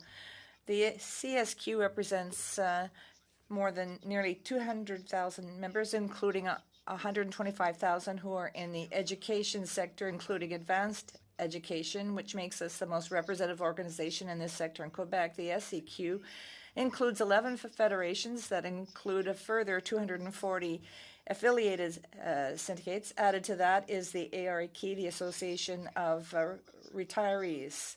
The SEQ is present in health sectors, social service sectors, educational sectors, early childhood, municipal sector, culture, and recreation. We're throughout the territory. A few days ago, we told Minister Qualtrough about our concerns regarding Section 32 of Bill C-19, which deals with the Board of Referees and the SST, the Social Security Tribunal. We're asking that this section be taken out of the bill in order that a separate study is made of it. The SST was created in 2013 to serve as a one-stop shop to replace 4 administrative tribunals, including the boards of referees. Beforehand, these were 3-panel boards that heard the first level of appeal, which provided for better access to justice and a participation of on-the-ground representatives having knowledge of the local labor force. The appeal structure has gone from a 3-member panel seen as a trial by peers to one where there is one decision maker who is often very far from the person making the appeal. In 2019, the government announced through a press release that at the suggestion of KPMG in its report, that the SST and reforms would be made, particularly going back to the 3-part panel, and this starting April 2021. We were ensured that people would be placed at the heart of the appeal process. This announcement made it understood that the stakeholders would be consulted, but which was not the case despite the many calls that we made to ministers.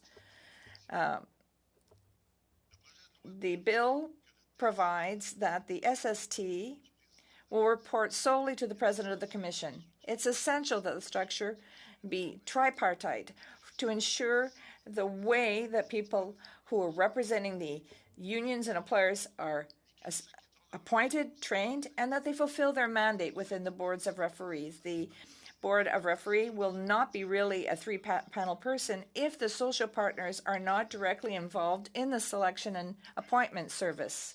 In addition, the right to regional representation and an in-person hearing is absent from the bill. The reforms necessary should be based on the client. They should be flexible and accommodating. Concrete access to an in-person hearing was recognized as being an essential part of any reform of the employment insurance appeal system, and the presence of tribunal members who have expertise and knowledge of the local markets is necessary. Finally, in the composition of the Board of Referees, there are 2 types of status. There are those who are full-time, appointed through a GIC, and part-time members who come from the employers and the insured side. This distinction concerns us because it will necessarily result in inequity amongst the members and also a different level of commitment. Full-time members will have a special status as an employee within the public service, which is strengthened by the fact that they will be the only ones who are going to be able to hold the positions of chair, vice chair, and coordinating member. The inequity is clear.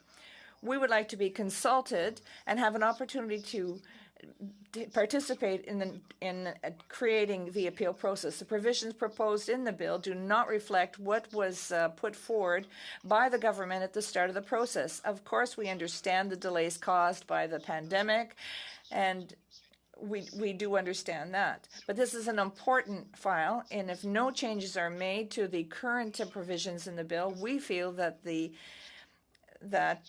we will be included. We need to have a special study on this. Thank you for listening to me. Merci, Monsieur Beauregard. Thank you, Mr. Beauregard. Now we'll hear from the Canadian Chamber of Commerce, Mr. Mark Agnew, for up to 5 minutes, please, for opening remarks. Well, Chair and honourable members, it's a pleasure to be here today, and the honourable members would have seen the submission that the Chamber made via the clerk, so I'm going to focus my remarks mostly on the competition policy provisions of the Budget Implementation Act as well as the luxury goods tax. So allow me to start first on competition policy. Given the evolving nature of the economy, our competition policies certainly need to keep pace. However, getting it right is critical. This means robust consultation with stakeholders, including the business community, but also others from legal, civil society, and consumer groups as well. The Chamber is particularly concerned with 3 elements and is urging this committee and the government to remove them from Bill C-19 and place them into the mandate of the full Competition Act review that the Minister of Industry has committed to undertaking later this year. First is the abuse of dominance provisions and codifying a number of definitions. An overly broad approach to defining what is anti-competitive is particularly problematic because every act of competition may, at least in the eyes of the competitor, impede their progress or expansion. Indeed, an action seeking to outdo our competitor is at the very heart of healthy and necessary competition. Clarity is also needed on areas like privacy, given we have a separate federal privacy regulator in this country. While some have argued that these proposals codify existing practice, we should not be haphazard about amending legislation, given it cannot be then changed back on a whim later on. Second are the changes made to the administrative monetary penalties. The proposed changes to the AMPs represent a significant overcorrection. Such significant penalties of up to 3% of worldwide revenues are problematic when the provisions are being expanded and companies are left without the benefit of existing jurisprudence to understand what they mean in practical terms. The penalties additionally scope in activities that are not linked also to violations occurring in Canada with the activities by virtue of taking a worldwide revenue approach instead of a Canadian revenue approach. Third and finally are the provisions relating to no poach. Have others have pointed out in separate forums, this poses a challenge in the franchise context where companies have provisions often written to contracts as a means to ensure that investments in training in their employees are not being undermined. And there are also interactions with provincial labor laws as well that need to be considered. I don't have specific amendments to offer today, which reflects the time needed for the Chamber to consult our members that sit across different sectors. A few hours of meetings at committees on legislation unfortunately does not suffice for the consultations that we hope the government will instead make in part of the Phase 2 review rather than putting these three provisions into the Budget Implementation Act. Despite the assertions made by some that we should make the changes now and figure it out later through administrative guidance or reopening it in the Phase 2 review, I think that would be a mistake. We don't know what will happen from that review given it has not yet actually begun. Additionally, there may be a tendency to view these Competition Act changes in the context of the current inflationary environment. Unfortunately, these changes will not address current inflationary pressures, so we should not take a knee-jerk reaction with that goal in mind. I want to briefly end off by talking about the luxury goods tax. Members will be aware from other witnesses that have appeared about what the luxury goods tax means for Canadian aircraft manufacturers. The industry is still in recovery mode, as others have said, from the pandemic, and concerns persist from our standpoint as well as to what this tax means for industry. There are a number of specific areas where we hope to see amendments made to the bill should the government continue to go ahead with the proposal. This includes exemptions for exports and also the treatment of liabilities when it comes to usage by the buyer after a sale has occurred. We also need to understand how the tax will impact our competitiveness relative to other jurisdictions. The U.S. experience, of course, was to introduce such a tax only to then repeal it a short time thereafter. Thank you for taking the time to consider the Chamber's perspectives, and we'd be happy to answer your questions. Well, thank you, Mr. Agnew. And now we'll start with our first round of questions by members. In this first round, each party will have up to 6 minutes to ask questions. We'll commence with the Conservatives and have MP Albus up for 6 minutes. Thank you, Mr. Chair, and thank you to all our witnesses for being here today. I'd just like to give the Chair notice that about halfway through, I'm going to share my time with MP Macaulay. So first of all, I would like to start with Ms. Long. Ms. Long, thank you for your testimony here today. Appreciate your views on this. Now, I've had some experience with the BC nominee program. And it seems to have very much the same kind of lines of what you've said out here, where it gives so much discretion that a minister could be subject to lobbying, could be simply make a grouping based on abstract criteria, or have been lobbied for a specific group. Now, that's exactly what seems to happen in the BC nominee program. In fact, one case came across my desk where one engineer was being brought in, and yet his wife, children, and I believe an uncle and a parent were all included under the same file for one position that was there. And so I can worry about how these things come together. So when you say occupation-based selection, would this require a definition to the Act, or does the occupation-based selection amendment that you're suggesting, does that already exist? How would you best construct this so that there is some of that criteria where the government has to show some transparency? So first of all, thank you for your question. The occupations-based selection is just something that I have heard from other lawyers from their meetings with the IRCC that they were considering with regard to selecting. In the current provisions, there is no definition of what these groupings could be. So in the future, the minister, if these provisions passed, the minister could choose to use occupations-based selection, what this will mean, how they will select occupations. Normally, in the past, when they've used occupations-based selection, it's just been a list. Nobody knows where these occupations come from, and that's why I say it could be subject to lobbying. Who knows where this research comes from as to which occupations are in need. But my main concern with these provisions is they're not defined. And as such, in the future, the minister is not subject to parliamentary oversight. So what sort of amendments would create more transparency around this to make sure that, when someone's invited through the Express Entry program, it is for the stated purpose of needed necessary skills for our labor shortages? So right now, the Express Entry system is pretty clear as to what criteria it's already being selected under individual selection criteria. As to whether or not we need further selection criteria, I would be happy to take a look once I actually know what the minister wants to do. So you're of the opinion that this addition is not helpful it may be helpful to someone that is lobbying the government, but it wouldn't be necessarily helpful to the public interest. This absolutely, it only gives more power to the minister, and it only adds more unpredictability to the system. Thank you. I'll pass the rest of my remaining time, Mr. Chair. Mr. Elvis, thank you. Yeah, thanks, Mr. Chair. Witnesses, thanks very much. I find it interesting how many witnesses throughout the day have stated, need for more study into these. And it's quite bizarre. Some of these items, clearly omnibus bills, are pushed in and all getting rolled up together. Mr. Beauregard, I'd like to hear a bit from you, please. Oddly enough, in past life, I was a chair of the EI Appeals Board here in Edmonton. So I understand a lot the concerns. Would your organization like to, or are you pushing to see a return to the old system straight out?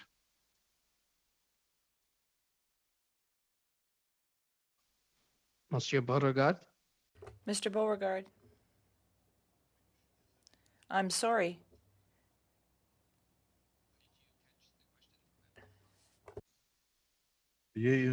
Oui, il demandait voir si on devrait revenir à la partie. Yes, he wanted to know if we should go to the previous situation before 2013, if I understand correctly. That's it? At the outset, you began by saying that we were asking for further study. I don't think we're asking for more study. We're asking for a separate study because the bill includes a lot of things. Areas, but please go ahead. Oui, puis, But I was just trying to foresee what type of answer you wanted. We think it's an issue that affects a lot of Canadians. Should we go back to the old system? We think so. We think we need a 3-person panel, people who represent both the employees and the employers and the government, but also we would like to focus on this whole part-time status because people are divided into groups. A significant number of these groups represents the region. But right now, with the current system, the region isn't being represented.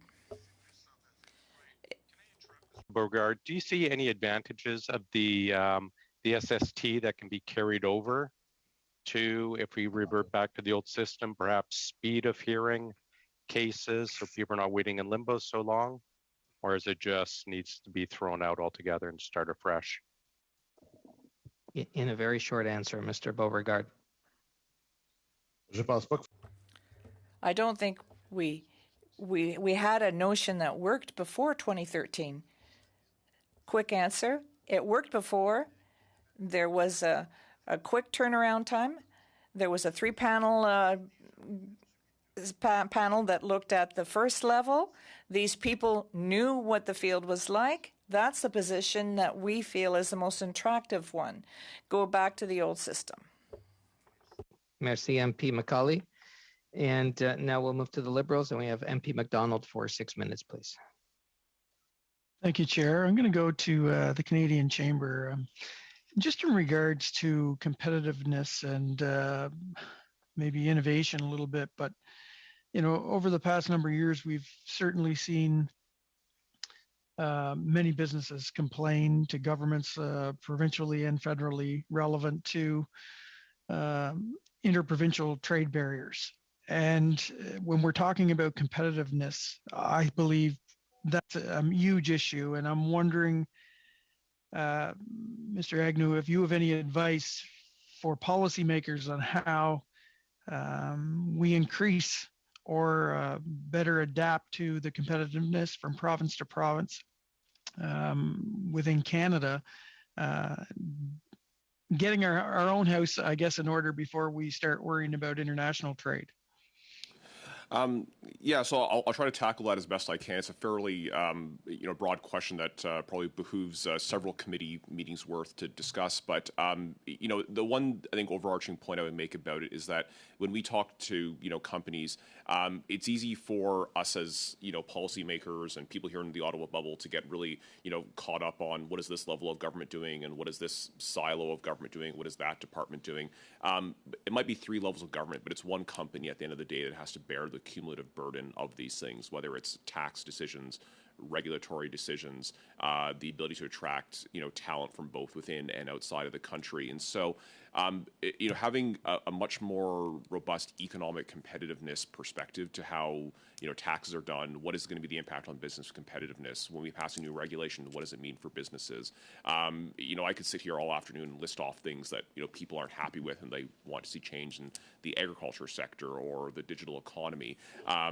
So it's quite a long list of things, but I think maybe to sort of bridge it back to some of the stuff that we're talking about in the context of the Budget Implementation Act, this is where there's a need to make sure we get it right the first time. And unfortunately, some of these competition provisions, it requires a more deliberative approach, and competition policy is one of those things that affects the competitiveness of the environment with which businesses operate. Thank you. I'm going to move, Chair, to access copyright and Ms. Levy. And she mentioned, which I'm not familiar with, but I might better to know where we come from to where we're going. 2012 Modernization Act. Can you talk a little bit about the demise of that act or why it was eliminated or changed? The 2012 Copyright Modernization Act included quite a few amendments. It was a massive bill. Specifically to fair dealing, education was added to fair dealing so that uses can be made of works for educational purposes as long as they are fair. The intent of the change was never to have education institutions stop paying for the copying that they were doing. In fact, many representatives of the education community came before the legislative committee and said that they would not stop paying, that they would continue paying and they would continue buying books. Unfortunately, that is not what happened.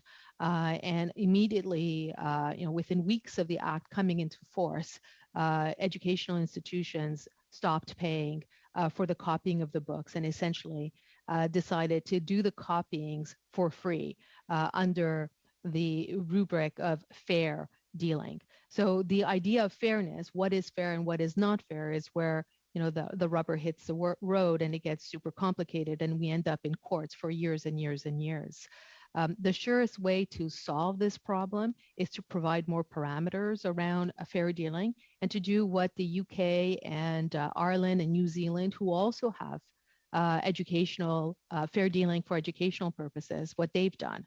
And what they've done is that they've limited the ability to rely on fair dealing by educational institutions when a work is available under license, through a collective, or through the rights holders. Students can continue relying on fair dealing for reasonable portions, for the use of reasonable portions of works. But when a work is being copied in a massive and systematic way by an educational institution, then that would be the subject of a license when a license is available. So it ensures that the market is able to function while also ensuring that students and educators have access to works in a reasonable and cost-efficient way. Thank you. Has there ever been a crossover or have you ever looked into intellectual property regulations that have been presented and seen if there's any just cause or relation in that regard? Unfortunately, you can't have regulations under that provision. It actually requires a legislative amendment to be done. That is the only way to set this straight. Thank you. And I know I don't have much time left, but particularly when there are national security or business innovation implications with foreign countries and possibly hostile foreign countries, is there any, do you see any risks relevant to that in your business or not? No, there is no kind of relation to that scenario. Okay. Thank you. Do I have much? Okay, that's about it. Thank you, MP MacDonald. And now we'll have questions from the bloc, and MP Chabot for 6 minutes, please.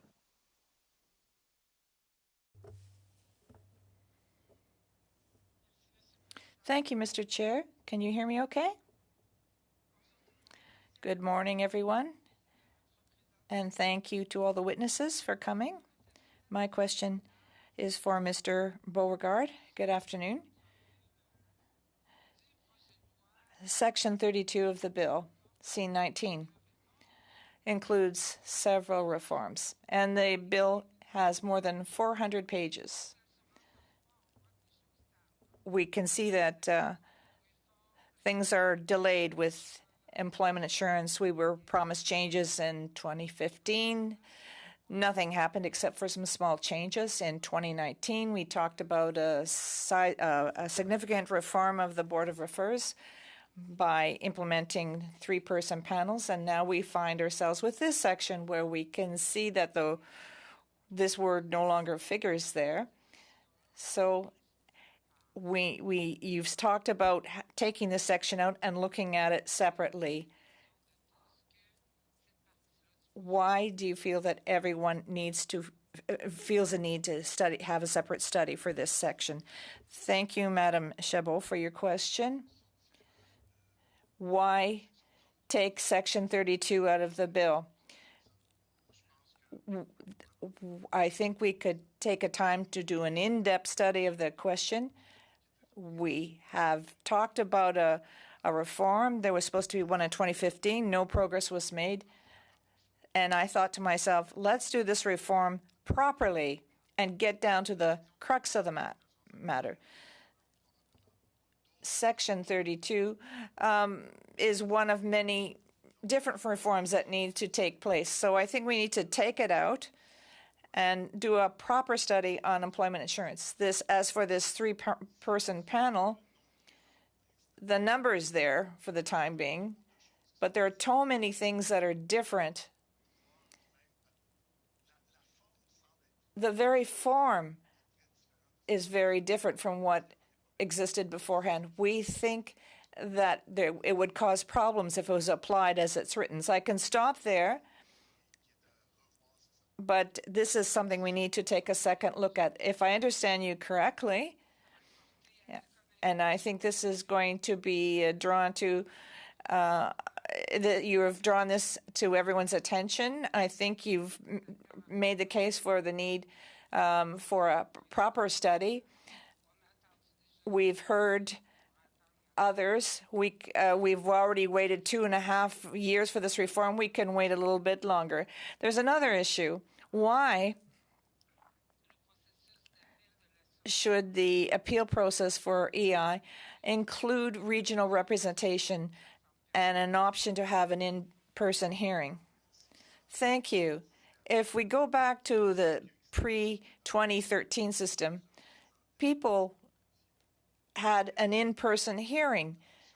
This whole notion of seeing the stakeholders, seeing them with and by people who are from the region.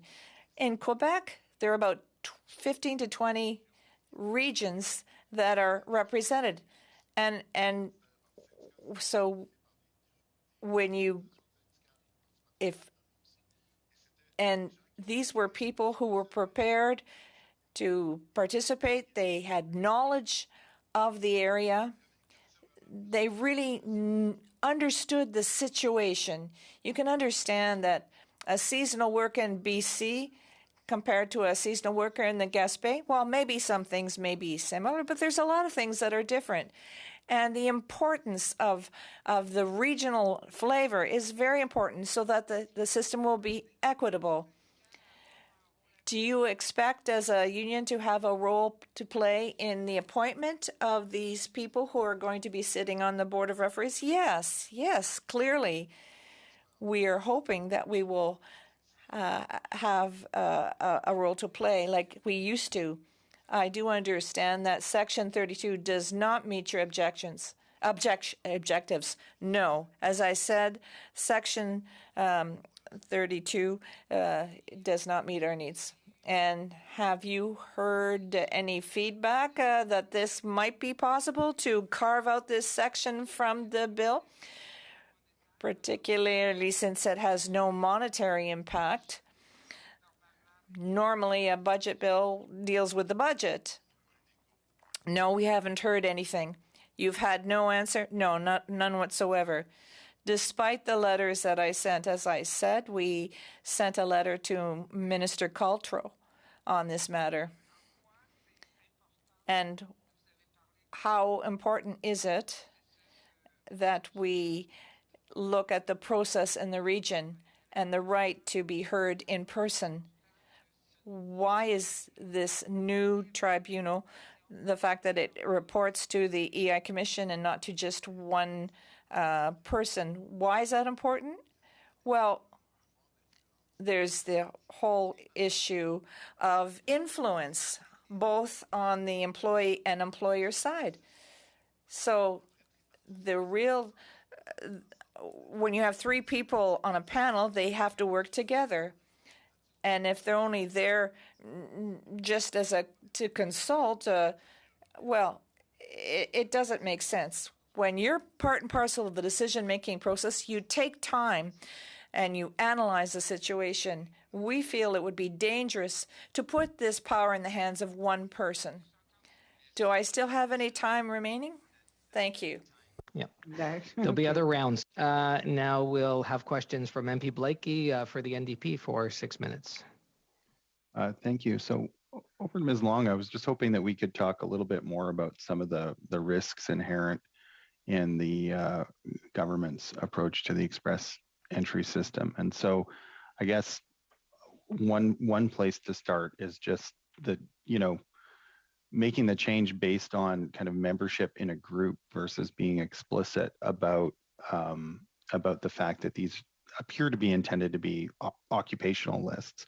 Just wondering, if there are a bunch of Canadians who are inclined to agree that there should be some kind of occupational classification for the express entry system, what are some of the risks of defining it in the legislation as membership within a group instead of being very explicit about membership within an occupational category?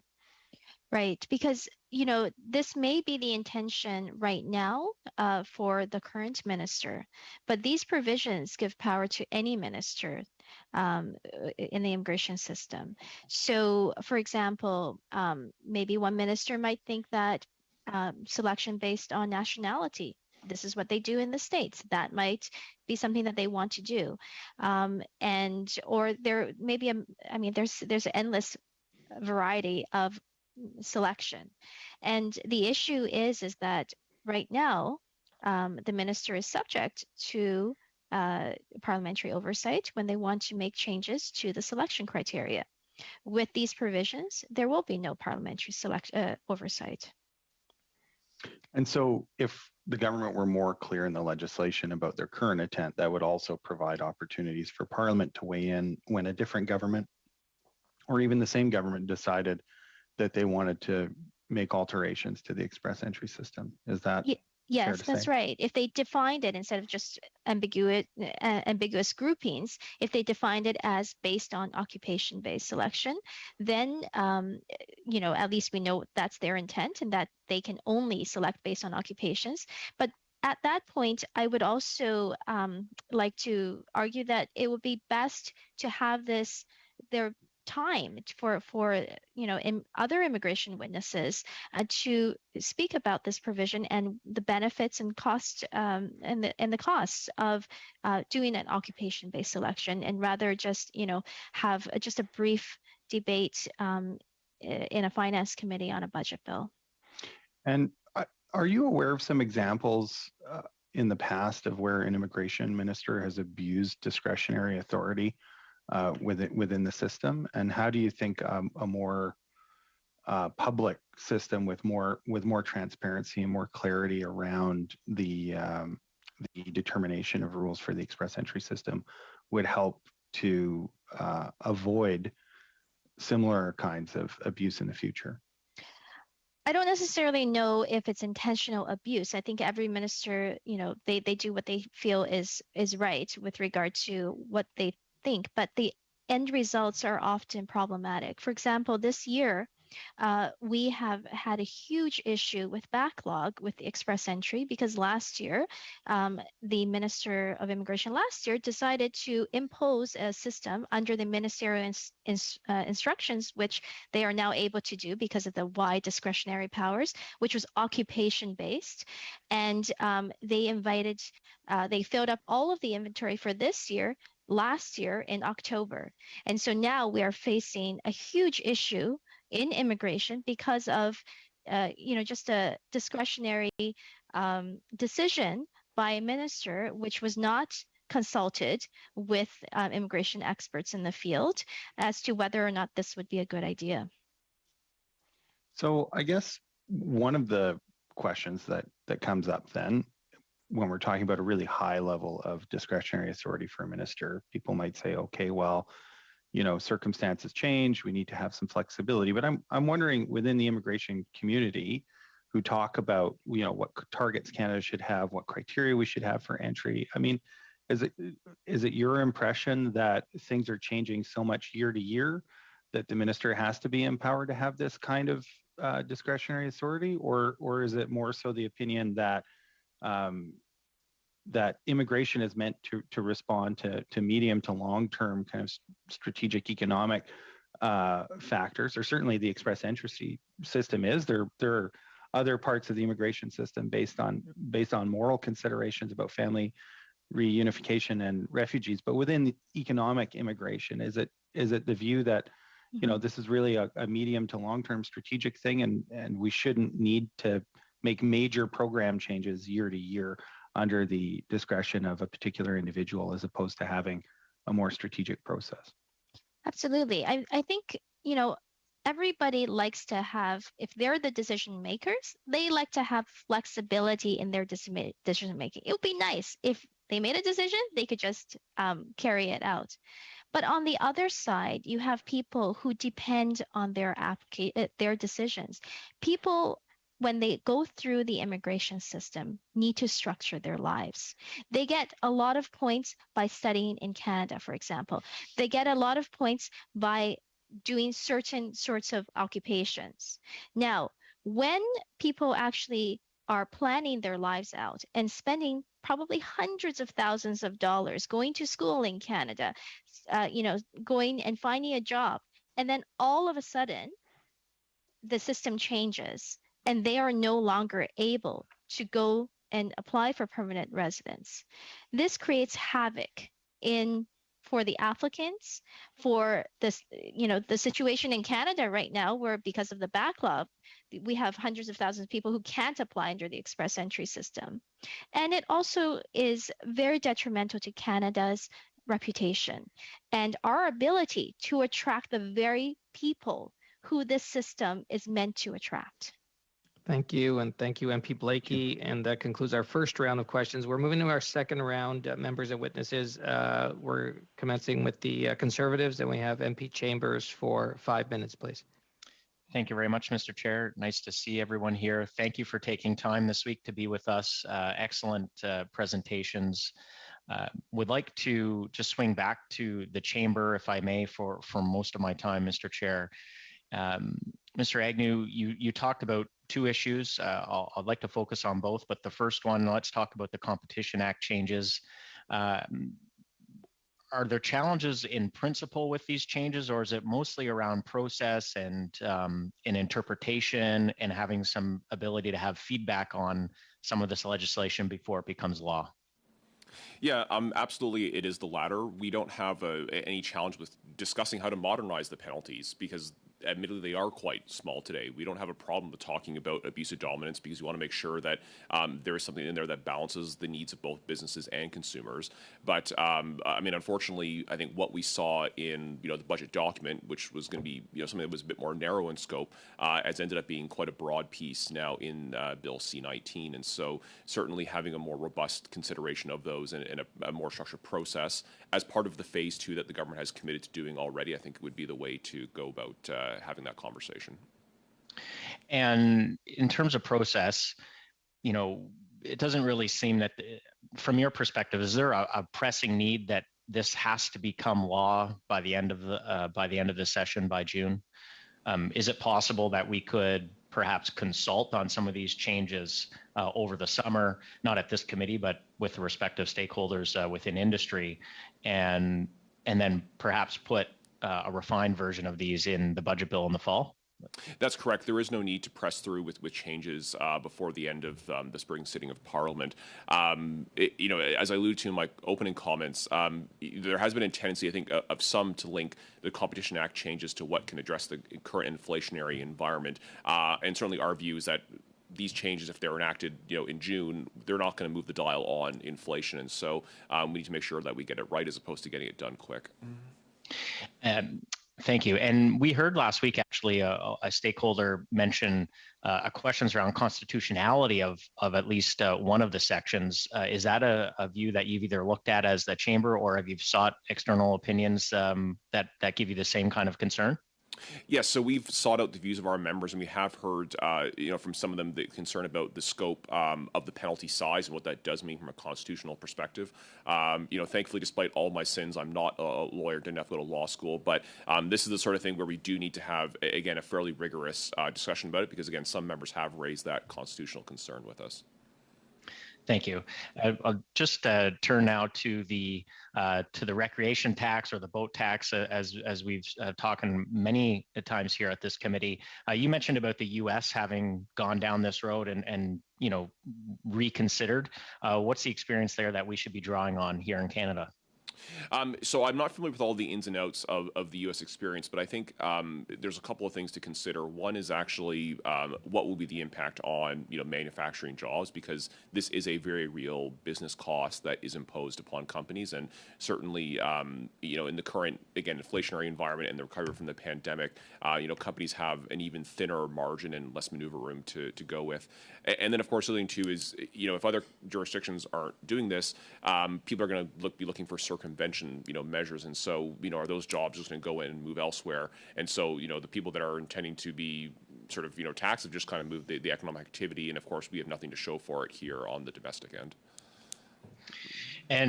And do you think, or would it surprise you to learn that the government has not completed an economic impact assessment prior to the introduction of the tax? I mean, they have been talking about it for at least a couple of years, but we haven't seen any economic analysis. No, I haven't seen any economic analysis. And again, I think this sort of goes back to, in some ways, the point about competition. And I think some of the other remarks that witnesses have made today, which is that, there's a need to make sure that we're doing this right. And that, as people like to say, it's evidence, based policymaking. And so what is the evidence base around it, and what are going to be the real world impacts if we go ahead with it? Okay. And perhaps one final question. If you had any advice to the committee over the next couple weeks, are there amendments that you could perhaps provide in writing to the Competition Act changes if we're unsuccessful in having it separated out from the bill? That would be helpful. Yeah, absolutely. If the chair could indulge just to say that I think the fact that we haven't been able to come forward with amendments from discussions with our members that we've had thus far, I think underscores just how complex, this really is. And so to go back to the honourable members, opening question to me, we're not actually even seeking to have the entirety of the Competition Act provisions removed from the BIA. I mean, we've really tried to give it some diligent thought and say, what are the real, problems that need to be consulted more, and hence why I've come to the committee today seeking for those 3 specific provisions to be removed. Thank you very much, Mr. Chair. Thank you, MP Chambers. Now we're moving to the Liberals, and I have MP Chattel for 5 minutes, please. Thank you, Chair, and thank you to all the witnesses here with us today. My first question will go to Mr. Agnew from the Canadian Chamber of Commerce. In its newsletter, the Chamber said that it is essential for the government to focus on economic growth, and in that was a good positive mark for the budget. And on that, I think I completely agree with you. I would add that we should focus on inclusive growth. And although some would say that we should focus rather on our deficit, I think I agree, however, that we should focus also on having the best net debt to GDP ratio of the G7 and the G20. But as the world is transiting towards a green and digital economy, I think it's very important we focus on key sectors of our economy where it could grow and we could all succeed in tomorrow's economy. So on this growth, economic growth and the key sector investment, may I have your thoughts on this and on our budget focus on those sectors? No, well, thank you for the question. Again, there's a lot of sectors that I could talk about being from a multi-sector association, but maybe just to pick up on two that were addressed in the budget specifically. One is around the critical minerals industry. This is, I think, an opportunity for Canada to really step up on the world stage and show, that we actually have some heft and something useful to bring to the table for our allies. Critical mineral products are used in everything from, cell phones to industrial applications through to including defense and, military applications. And so certainly in the current environment, that was something we were happy to see the government make an investment, in to get more of those products, out of the ground and certainly then developing the downstream supply chains. And of course, that will also help, in the transition to a lower carbon economy. The other measure, of course, that we were also quite happy to see included in the budget was the CCUS investment tax credit. This is, very expensive technology, to deploy, and certainly, there's not going to be any hope at all of hitting what are already very ambitious targets by 2030 without the use of CCS technology. And so, I think certainly to help maintain the viability of the oil and gas sector, that's quite a critical measure to have happen, and certainly we were happy to see that in the budget as well. And also, you mentioned the green transition and the budget and the investment in the new technology to position Canada ahead of the pack in terms of the new green economy.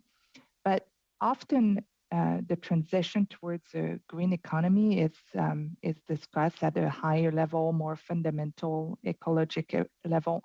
But could you talk to this committee about this is also about an economic issue? Yeah, absolutely. As much as, yes, there's going to be, a transition, it creates new opportunities, for Canada. And so, for instance, in, lower emissions intensity, products like, natural gas, what does this mean for us, particularly, again, in the context of what's going on in the war between, Russia and Ukraine? Nuclear is another area where we have a potential here to, deploy, SMRs. Again, we need to make sure that we're on the forefront of that, and also hydrogen. I think hydrogen still certainly is a bit more of a ways off, and there's still, I think a lot of details that need to be worked out. But again, those are other, fuel sources where if we're making the investments now, then we're going to position ourselves to be a much more competitive global player later on in the future. And if we were just to focus only on our deficit and the balance and not focusing on how important it is to invest in those sectors of growth, what could happen on the world stage for Canada? Well, certainly, there does need to be a de-risking of a lot of these products. They are expensive, and companies need to be able to have assistance in that, transition. But certainly, I wouldn't want to leave the impression that, we see it as an either or, proposition. There does still, need to be work that's, quite critical towards sustainable public finances. And what you'll often hear us talking about as a Canadian Chamber is ensuring that when we are spending those public dollars, that they're going to the areas that will support sustainable, economic growth that'll set up, future generations for success, rather than just being spurious investments that may not actually have a long-term benefit to the Canadian economy. Thank you, and merci, you. MP Chatel. And now we'll hear from the bloc and MP Chabot for 2.5 minutes, please.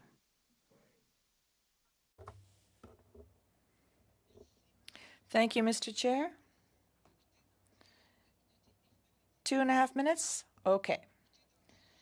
At the outset, my question was for Mr. Beauregard. I expressed myself incorrectly, but a reform of the appeal process of employment insurance in a bill, the Budget Implementation Act, including over 400 pages. If we're to do a real reform, it should be done through the EI Act. So I'm going to ask Mr. Beauregard the following question. In your opinion, are there 4 elements that should be included in the reform, meaning a new board of referees, employment insurance, that we have the right to regional representation and in person, that all the members of the board of referees be appointed, that being appointed part-time creates inequity, and that we need to be able to direct, have both the employees and employers lead the selection process. And I summarized what needs to be studied for in an in-depth review. Yes, you have completely summarized what I took 5 minutes to explain. That's what we're looking, and you said a very important thing. This is very specialized, so I think that we have a separate analyst. I'm sorry, my headset just went kaput during the presentation, so I'm sorry if the sound is not as good as it should be. Sorry for the interpreters, that can create problems, but I did understand you, given that we both speak the same language. But I do understand that what we have before us, this Section 32, it doesn't correspond at all to the 2019 commitment that there would be a reform of the Board of Referees. You're quite right. In the newspapers, it said that there was going to be this reform and that we would have a real 3-person panel. And that's not what we have. That's where the problem lies. And that's why we're saying that we needed a proper analysis done separately. There's a reason why we want to go back to the former system. And we think, independent of this bill, we need to do a proper study. And this is a promise that was not kept. Thank you. That is the time. And now we'll move to the NDP and MP Blakey for 2.5 minutes, please. Thank you. Ms. Long, I just wanted to circle back on our previous conversation and ask if you have some thoughts or reflections on what an appropriate kind of public process for determining occupational streams or other kinds of groups might be within the express entry system. What do you think a transparent, accountable, appropriate process looks like that would, allow for some flexibility but limit the opportunities for abuse, whether intentional or not? Yes, if I could provide a vision for an occupation-based program, it would be first of all, we need to discuss whether or not that is even a good thing or not, and if so, then there should be a process where different industries have a transparent process as to their input on whether or not we require occupations for a specific industry or not. Right now, we don't know where the minister is getting their information or where the researchers are doing their information. If they, have their own internal researchers, which they claim that they do, where do these researchers get their information? And so there's a lot of problems with that, but there's also a lot of problems with predictability of the system. So, we have a lot of people who spend years and years to try to apply. And if all of a sudden every single month the occupations change, then how do they even know whether or not they have a good chance to apply? It's not a game for people. These systems affect people's lives to the core for their families. And we can't just play games with their lives. And so this system should be in a bill of its own, properly debated with immigration experts from around the country. And the government should answer to what kind of system they envision for an occupation-based system. Thank you. And thank you, MP Blakey. Now we'll hear from the Conservatives for 5 minutes of questions. We have MP Stewart up for 5 minutes. Thank you, Mr. Chair. My questions are for Professor DeHasia. I appreciate all the witnesses coming in today, and it's great to have the professor back with us as well. Professor, obviously we're looking at the budget, the BIA process. When I first got here back in September, the government at the time was blaming inflation pretty much predominantly on the global pandemic. Sometimes it would be blamed on other global phenomenon. And recently the blame seems more pointed towards the war in Ukraine, although that's only been with us for a short time compared to the pandemic itself. So issues like supply chain issues, shortages, and inflation in particular were primarily blamed on the pandemic, and now they're blamed on the war. I'm just, as your opinion as an economist, can you speak to that? Number one, can you speak to those insights from the government on where the blame falls, if any? And also perhaps look at some glaring missteps in this budget that most certainly could have given Canadians some relief in their pocketbooks. Thank you. Thank you, Mr. Chair. Well, that's a broad question. I would say the following, that the claim that our inflation problem is a global problem, as I said in my opening remarks, is a half-truth. You can call it a cop-out, because we've had high inflation long before the war in Ukraine. It's not all just supply side or caused by the pandemic. Last fall I was warning inflation was ticking up 3-4%, and ultimately the cause of high inflation is monetary. We've had very loose monetary policies for the last 10 or 15 years, and that is now showing up in high inflation. And couple that with a large fiscal deficit, which again gets monetized by the central bank. So the central bank buys all those bonds. That puts cash in the system. And they've been very slow with winding down the so-called QT that they say they are now planning to do, is very, very slow. So coupled together fiscal profligacy, very loose monetary policies, and really, I think perhaps an unrealistic roadmap in this budget, making rather rosy assumptions about growth, which may not pan out, we'll have a worse fiscal deficit. So I'm worried about both those things, Mr. Chair.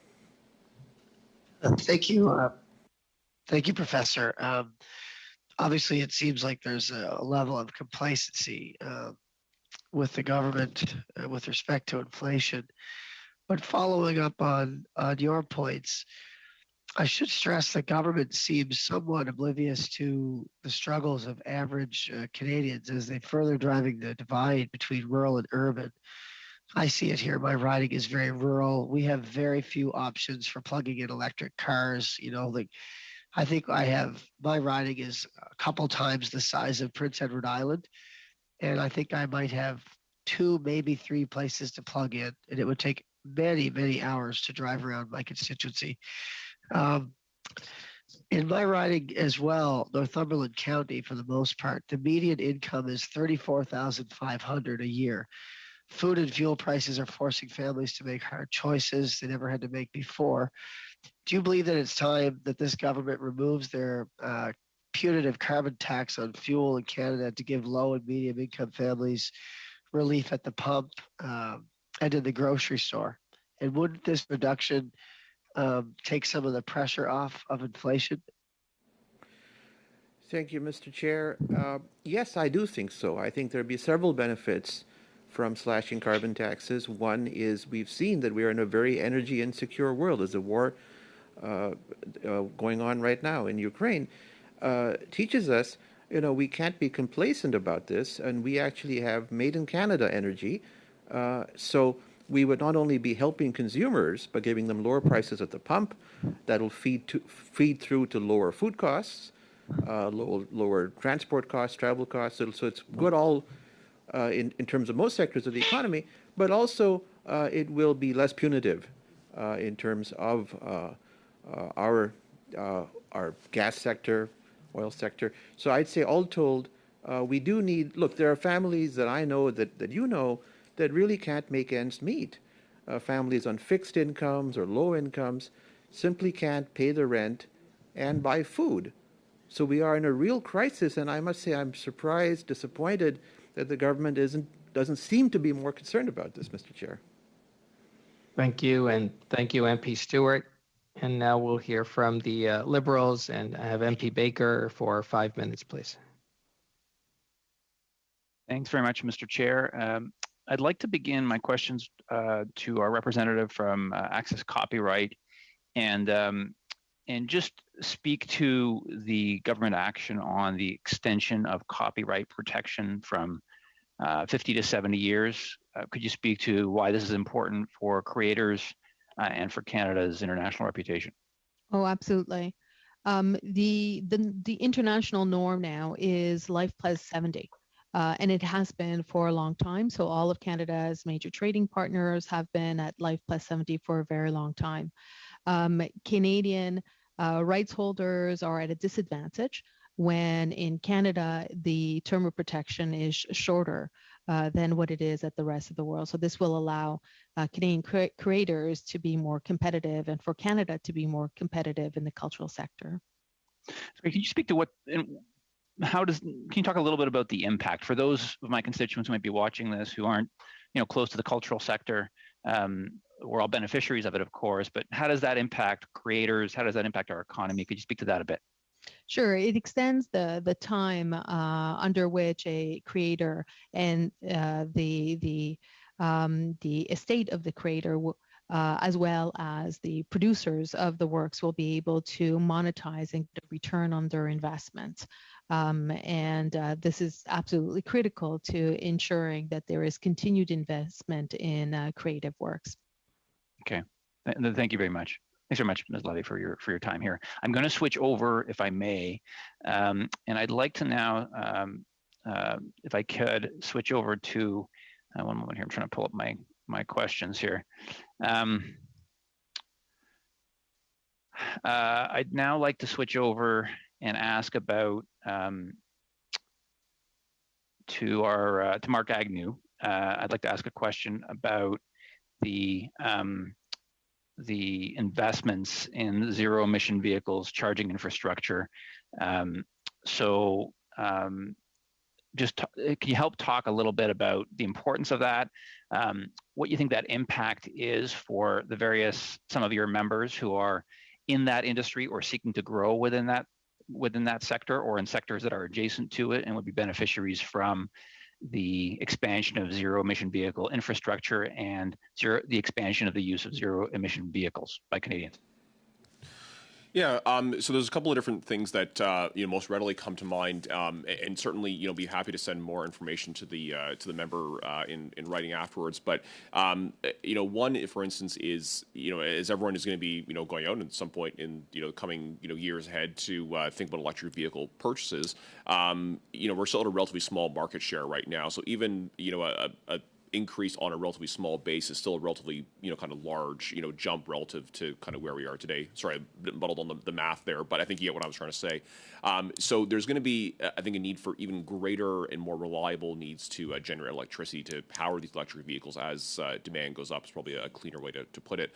And so how are we going to have that grid capacity in place? As events in Ottawa have shown over the weekend, a lot of us are still without power, and so how do we also have resiliency in that infrastructure? I think the events of the weekend have really brought home that point for us to think about quite clearly, and then of course how to make it cost effective. I think for the average family out there, certainly when we were looking at cars recently, for where we are in our stage of life, it's not cheap for a lot of these vehicles, particularly if you're talking about vans, for instance. And so how do you also make it more cost effective? And so is the current tax credit sufficient? Certainly I think there are a lot of people who would take the view that we need to have greater investments to support uptake by Canadians. Sure, and let's say that uptake was there. What's the economic opportunity? I'm thinking about the members that you represent. What's the upside for them here? Whether it's the folks helping manufacture the cars or provide the hydro infrastructure or whatever, right? Talk to us a little bit about the economic benefits for your members. Yeah, I mean, I don't have a number to hand in front of me as to what the benefit is, but certainly, we have an opportunity to attract manufactured jobs to make the electric vehicles, here. But we need to make sure that at the same time that we have the regulatory environment, the tax environment, access to, labor as well. So for us to be able to seize an opportunity, it's not just about assuming that, that's going to land into our lap. We do have to do our homework and get our own house in order to make that happen. But the opportunity is big enough to do that homework, presumably. Yeah, absolutely. And not everything involves, the government providing, direct cash, assistance. Regulatory reform is something that the government can do at no cost to the public purse, but it's an absolutely, tangible way in which that we can help the business environment improve. Thank you. Thank you. And thank you, MP Baker and members, witnesses. We're pushing up close to the end of our meeting. And I do need a few minutes at the end so that we can have a discussion and look to adopt the two budgets that were sent to you by the committee clerk. So I'm saying kind of a rapid round here where it's quick question, quick answer. We'll start with the Conservatives for a question and one answer. Thank you, Mr. Chair. Mr. Deja, just a quick question in regards to inflation. Obviously, consumers are feeling the pressure at the pumps, and obviously that creates all sorts of spin-offs into the economy as people charge higher rates.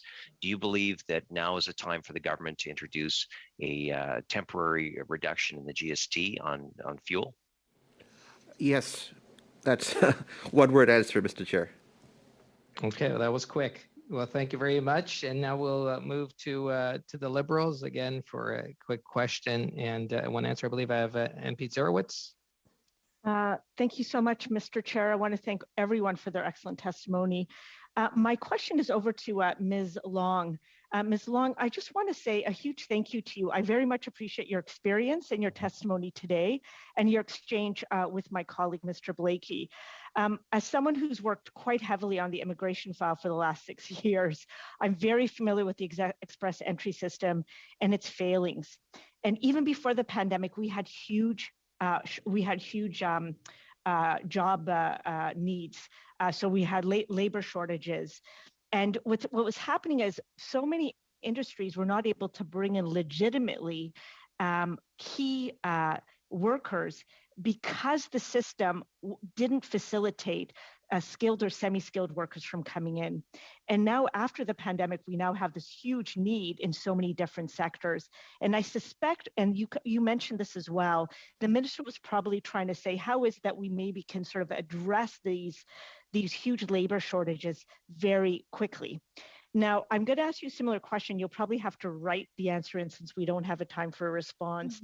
But if we had to move forward with this legislation, assuming it's going to move forward, if there's anything you could do, how do we give the minister the flexibility and the speed that they need, but with the proper oversight that is needed? It might not be parliamentary, but there's some sort of accountability mechanism that we could actually put into place.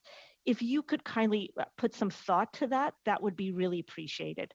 Thanks so much. Thanks, Mr. Chair. Sure. Thank you. Yes, I am happy to do so for that. Yeah, thank you. Thank you.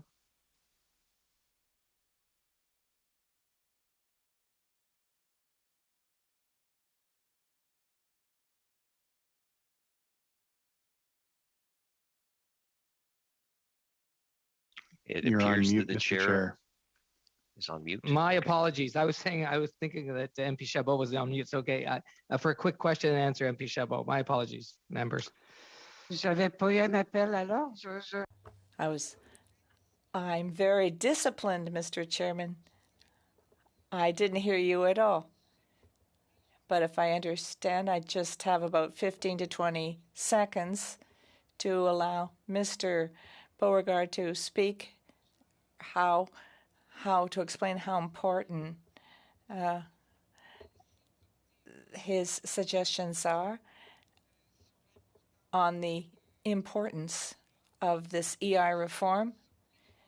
We were very surprised, all of us, to see this section in the bill.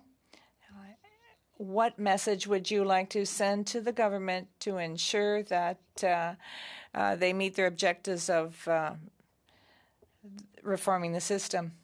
Thank you. This section doesn't have much to do with the initial reforms announced, and the request that we carve this out. We need to have a consultation. It has not been done. I think for the union side, this is important, but it's also important for the employers. We think that this is an important aspect that we need to look after. Thank you. And thank you, MP Chabot. And now for our final question and answer, MP Blakey.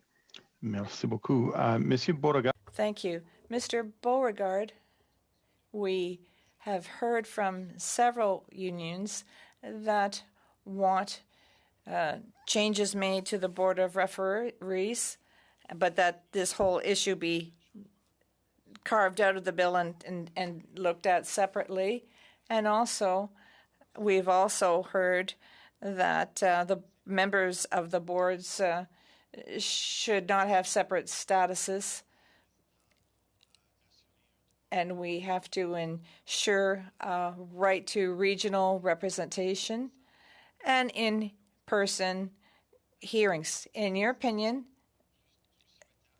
would it be better if these reforms should be considered here, or do you feel that the whole section should be carved out of the bill?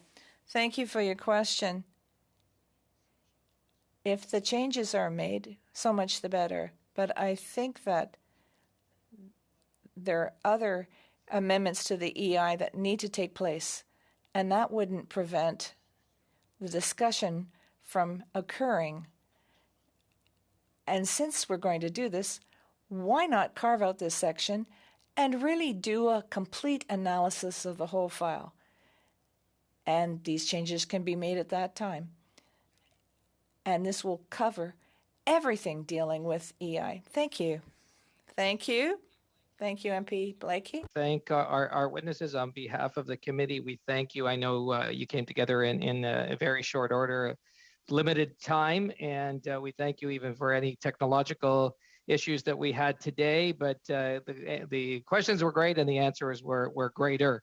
So we appreciate that on behalf of our committee, our clerk, our analysts, and interpreters, and all those that help bring us together. Thank you very much. We want to wish you a wonderful day. Members, I need your attention, and we can release the witnesses now. Thank you, everybody. And I do need the members' attention just for a little bit. So the clerk did distribute budgets for these current studies on Friday at about 12:50, not at, about at 12:50 p.m. So you would have received an email. And now I just want to see if there's any discussion Mr. before. Chair. Yeah, MP Albus. Yeah, I move for unanimous consent to let the two budgets as presented proceed. Okay, great. I see thumbs up. Everybody's nodding in the right direction. Congratulations. Okay, thank you. Move to adjourn? Yes. Shall we adjourn? Great. We're adjourned. Thanks, members. Thank you, everybody. See you next time. Bye-bye.